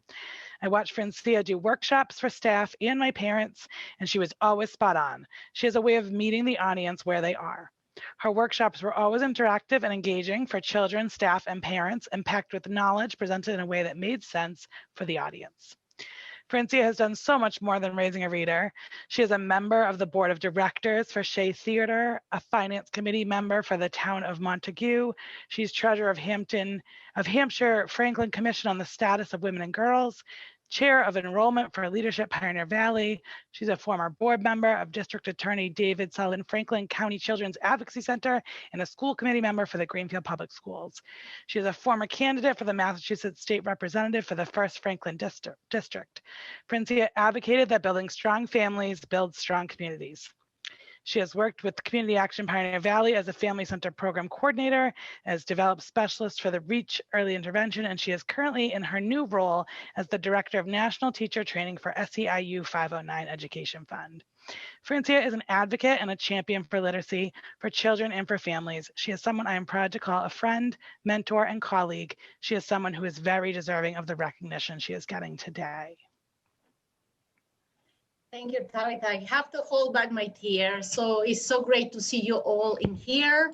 And I am honored to receive this recognition today, and I thank you all. So our human foundations and our roots always will be part of who we are. Think about it. You can see the fingerprints of evidence about how you became who you are today. We all have memories about our first seeds of early literacy and the comforting feelings when we were read to. I remember my family buying my first book of practice, my natural book, to practice letters, rhymes, cursives, and my ABCs. I also recall the afternoons when my family is tuning in to listen to the radio so we could learn about facts and ongoings in the world, what we call today podcasts, and my neighbors who will bring the newspapers to my house so we could read the daily news. Or my grandparents telling me stories of their own childhood and what it meant for them to be raised in their old days of farming in the plains of their valley.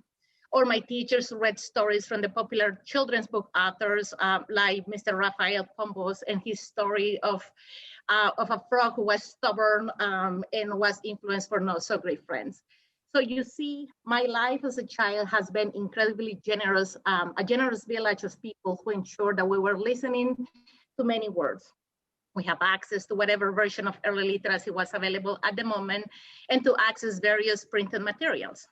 So this village reminds me of this beloved Springfield community and its generosity, always putting children first and families first.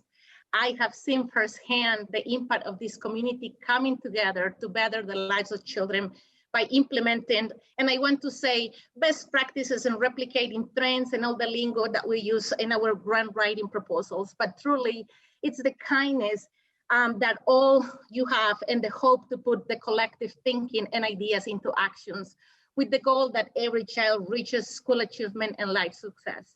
This village, you have ensured that as a field, we go beyond to make reading fun and to show that early literacy is the key that will open many doors and a bright future for children. I have witnessed the positive and nurturing relationships that all of you bring into this conversation with children's families, educators, and the wider community. So I have been so proud to work aside of all of you to bring your energy and generosity, spirit and knowledge and insights to change the lives through literacy. So this recognition also belongs to you as contributors of this field, your dedication and your compassion. So cheers to you as well, and thank you. Thank you so much, Francia. It's an honor to get this to you. Next, Don DeStefano from Square One. Thanks again for having me, Chrissy. I get the honor and the privilege of introducing a great friend of mine. In December of 2003, Joan Kagan joined Square One as our organization's president and CEO.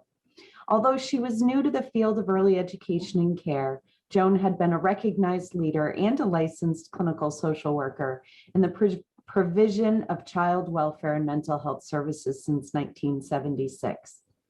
Prior to assuming her position at Square One, Joan served as the Western Mass Director for MSPCC, and for 17 years worked at Brightside for Families and Children.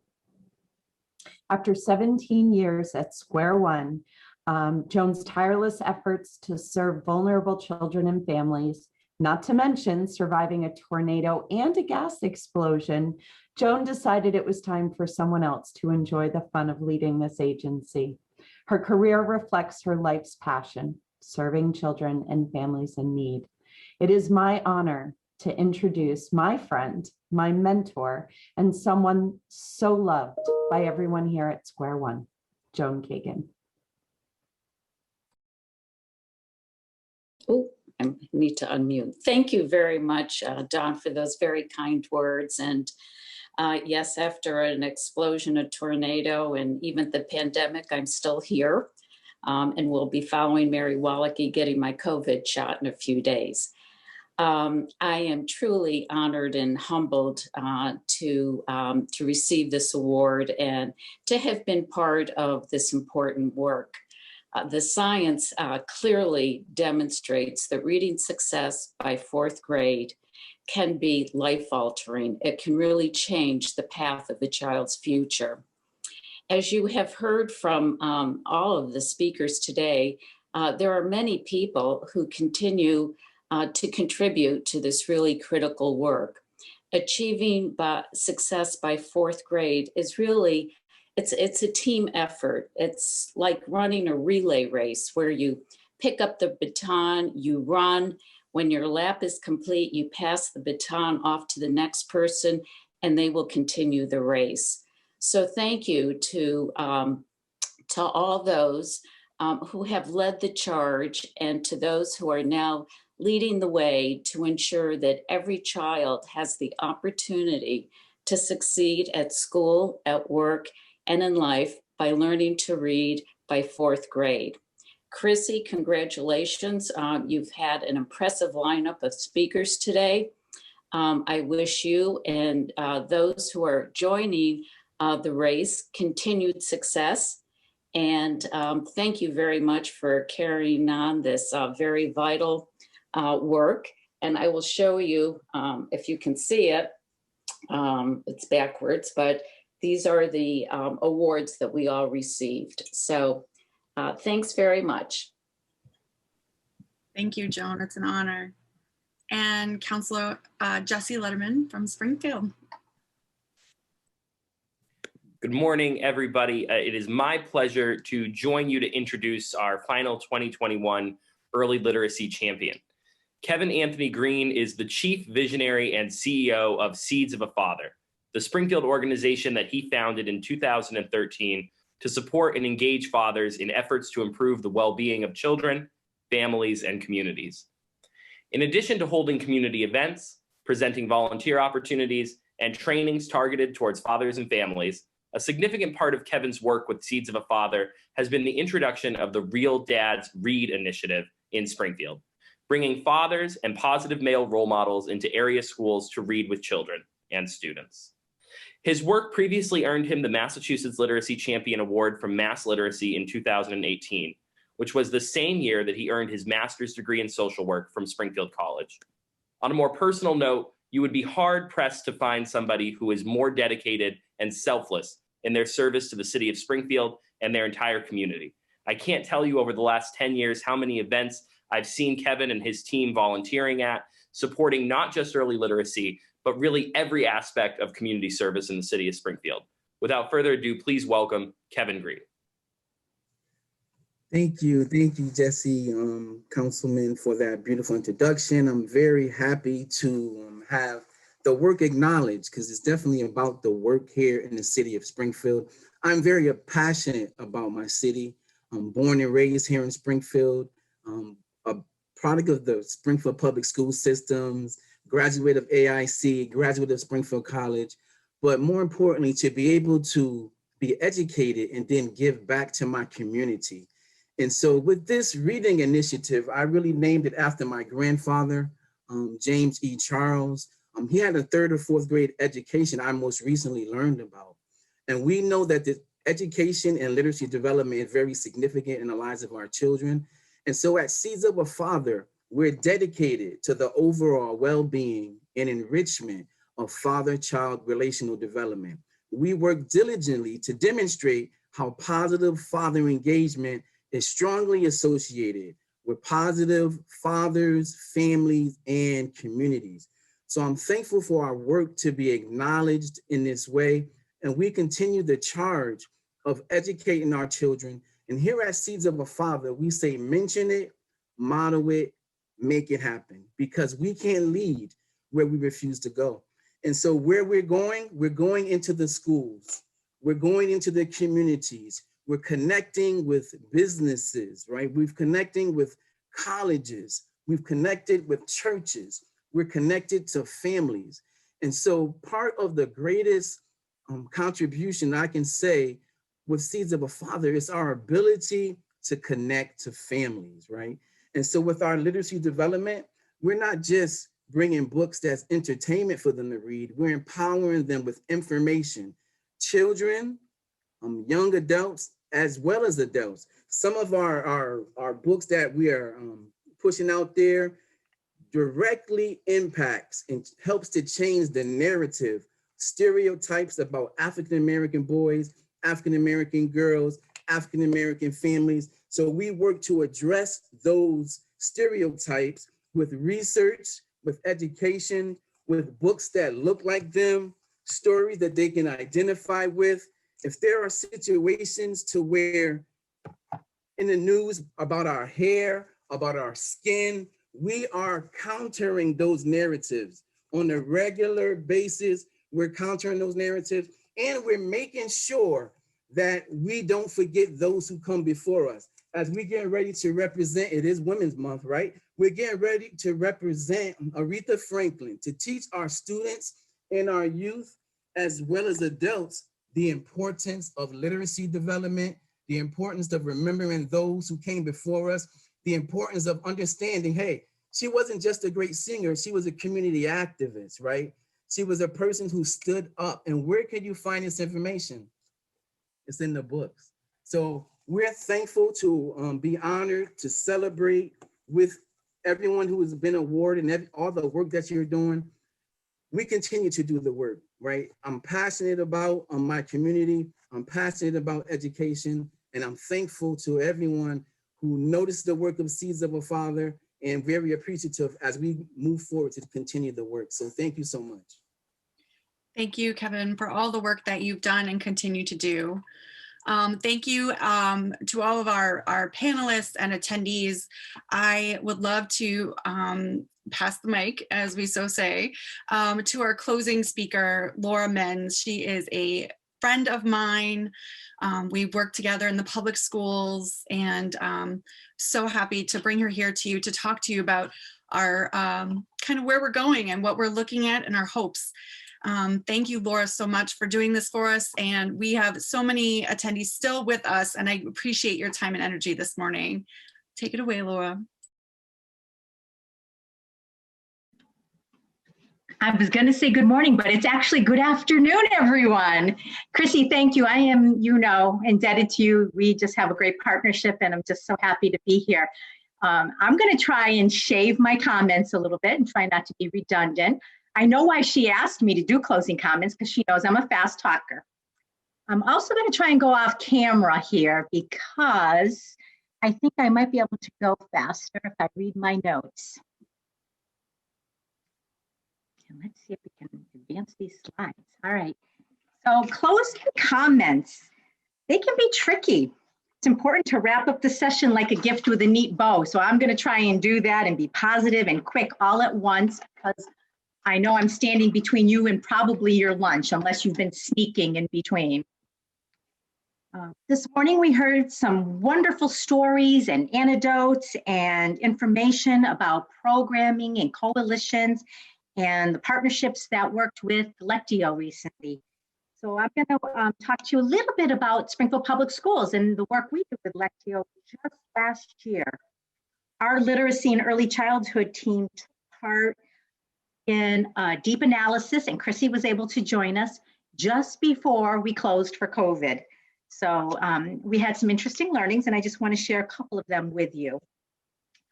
We learned that we needed to support our educators in developing their repertoire, their skill sets for teaching, reading especially, ensuring they knew of the evidence base, that science of teaching reading, especially in respect to the foundational reading standards. We also learned that we needed to provide more frequent, shorter, and perhaps even online learning sessions that would help us to reach more educators to understand how to teach reading and writing and how to use the materials we had selected. We never imagined then that in just 1 month, we'd be able to actualize frequent, short, online professional learning sessions for our teachers. We had provided this format before, but our reach was not so wide. This was certainly a silver lining, if there's a silver lining in that dark COVID cloud. We were able to shift quickly to provide professional learning to our staff, to support them in learning to use our materials for core reading and writing instruction, and to adapt to the remote setting, and for implementing reading interventions. We were also able to connect with more teachers, to develop trusting relationships with our coaching team. And that's really an important ingredient needed to ensure that children in turn get what they need. And I'm happy to report that this approach has continued this school year. So let's shift to the children. How are the children? People inside and outside of education ask me this often. How are the kids doing with this remote learning or hybrid learning? Are they learning? Are they learning to read? My response is mixed. This is a very complex topic. You see, some of the kids are doing well most of the time. Some are doing well some of the time. Some are really struggling some of the time. And some are really struggling all the time. And the same could be said for their families and for the caregivers, the teachers. Everyone's working so hard during this pandemic, whether it be fully remote, hybrid, or in person. And teaching reading remotely is very challenging. Now, these comments of mine are anecdotal. They're complex and they're urgent, and they certainly need to be addressed. We must remember the children are learning. They are seeing us. They are hearing us. The children are noticing. A colleague said to me recently, everything we say or do communicates what we think about them. The direct and indirect messages they receive about this time, about their progress as students, about the notion that they are all behind, about what they think, we think they are capable or not of doing. They are learning. They are learning about what is happening in this country and around the world, around the inequities and injustices that people of color and other marginalized groups experience, and it's impacting them deeply. We cannot turn a blind eye to these issues, as Kevin said, as we move forward. There are so many conditions that lead to successful readers, to successful students, to successful and responsible inhabitants of this planet. A respected principal I worked for many years ago would often quote this East African greeting, Kasirian Ingera. I would like to read to you what that means. It's not too long. It's an excerpt from the Reverend Pat Horterdorfer. He was with the Unitarian Universalist Association, and this is back in 2004. I think it's timely. Kasirian Ingera, how are the children? Among the most accomplished and fabled tribes of Africa, no tribe was considered to have warriors more fearsome or more intelligent than the mighty Maasai. It is perhaps surprising then to learn this traditional greeting was passed between the Maasai warriors. Kasirian Ingera, one would always say to another, it means, and how are the children? This is still the traditional greeting among the Maasai, acknowledging the high value that the Maasai always place on their children's well-being. Even warriors with no children of their own would always give the traditional answer, all the children are well. Meaning, of course, that peace and safety prevail, that the priorities of protecting the young, the powerless are in place, that Maasai society has not forgotten its reasons for being, its proper functions and responsibilities. All the children are well means that life is good.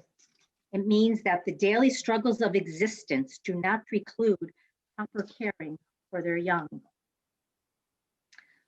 I would like us to think about what this means right now in Springfield and in our surrounding communities. How are the children? I would like us to think about what it meant pre-pandemic and during the pandemic. We can think of those times as our data sets of quantitative and qualitative data points and how the children are or were. And then I would really like us to think about what it would mean now and post-pandemic for all the children to be well. What do you envision? Some might ask, what does this have to do with reading by 4th grade? I would say that the children being well has everything to do with reading success, perhaps now more than ever. We have known for a long time that children need certain conditions for learning to read. We need to provide strong evidence-based curriculum and instruction grounded in the science. We need to prominently include culturally relevant books. We also know that our children need to be healthy and thriving in so many other ways, including socially and emotionally. We will need to reimagine in many respects what it will take for us to ensure our children are well. We will need to discontinue what was not working, including reading practices that don't work, books and lessons that perpetuate stereotypes and promote further inequities and marginalization. We will need to ensure we are using approaches to teaching that are proven to work and to include resources and books that all children can learn from and see themselves in. We need to be allies, advocates to those who have been and continue to be treated unfairly and unjustly, Brown and Black people, immigrants, and the LGBTQ community. We will need to provide a culturally responsive approach to educating children and engaging with their families. We can only do all this by coming together, by truly listening, by goal setting, and by analyzing relevant data sets to inform our next steps, our actions. We'll need to stop blaming and pointing fingers. We will need to work collaboratively. Sound familiar? These are the lessons families and caregivers and teachers teach our children. We will need to do this in the spirit of ensuring all the children are well. Will you join us? Kassirian and Gara, and the children are well. Thanks, Chrissy, for this great morning and afternoon. Thank you so much, Laura. I couldn't have said it better myself. That is exactly what we need to do, is bring people together and check in on our children, and our community needs to take a role in that. And so folks, thank you so much for your time and energy today. We will have a lot of follow-up. Our learning community will continue to learn and grow together. We will continue to get better at getting better. And we need all of you to step up and take action. I've received so many messages thus far. We'll be sending out a lot of details about each of our organizations, how to contact them. Thank you again to our honorees today and our speakers. We've learned so much by coming together. We need to continue to do so. So as you think about, how literacy is socially constructed by this interwoven ecosystem, we need to think what our role is in this. And I hope we all take up a role very soon. Thank you very much and have a wonderful day.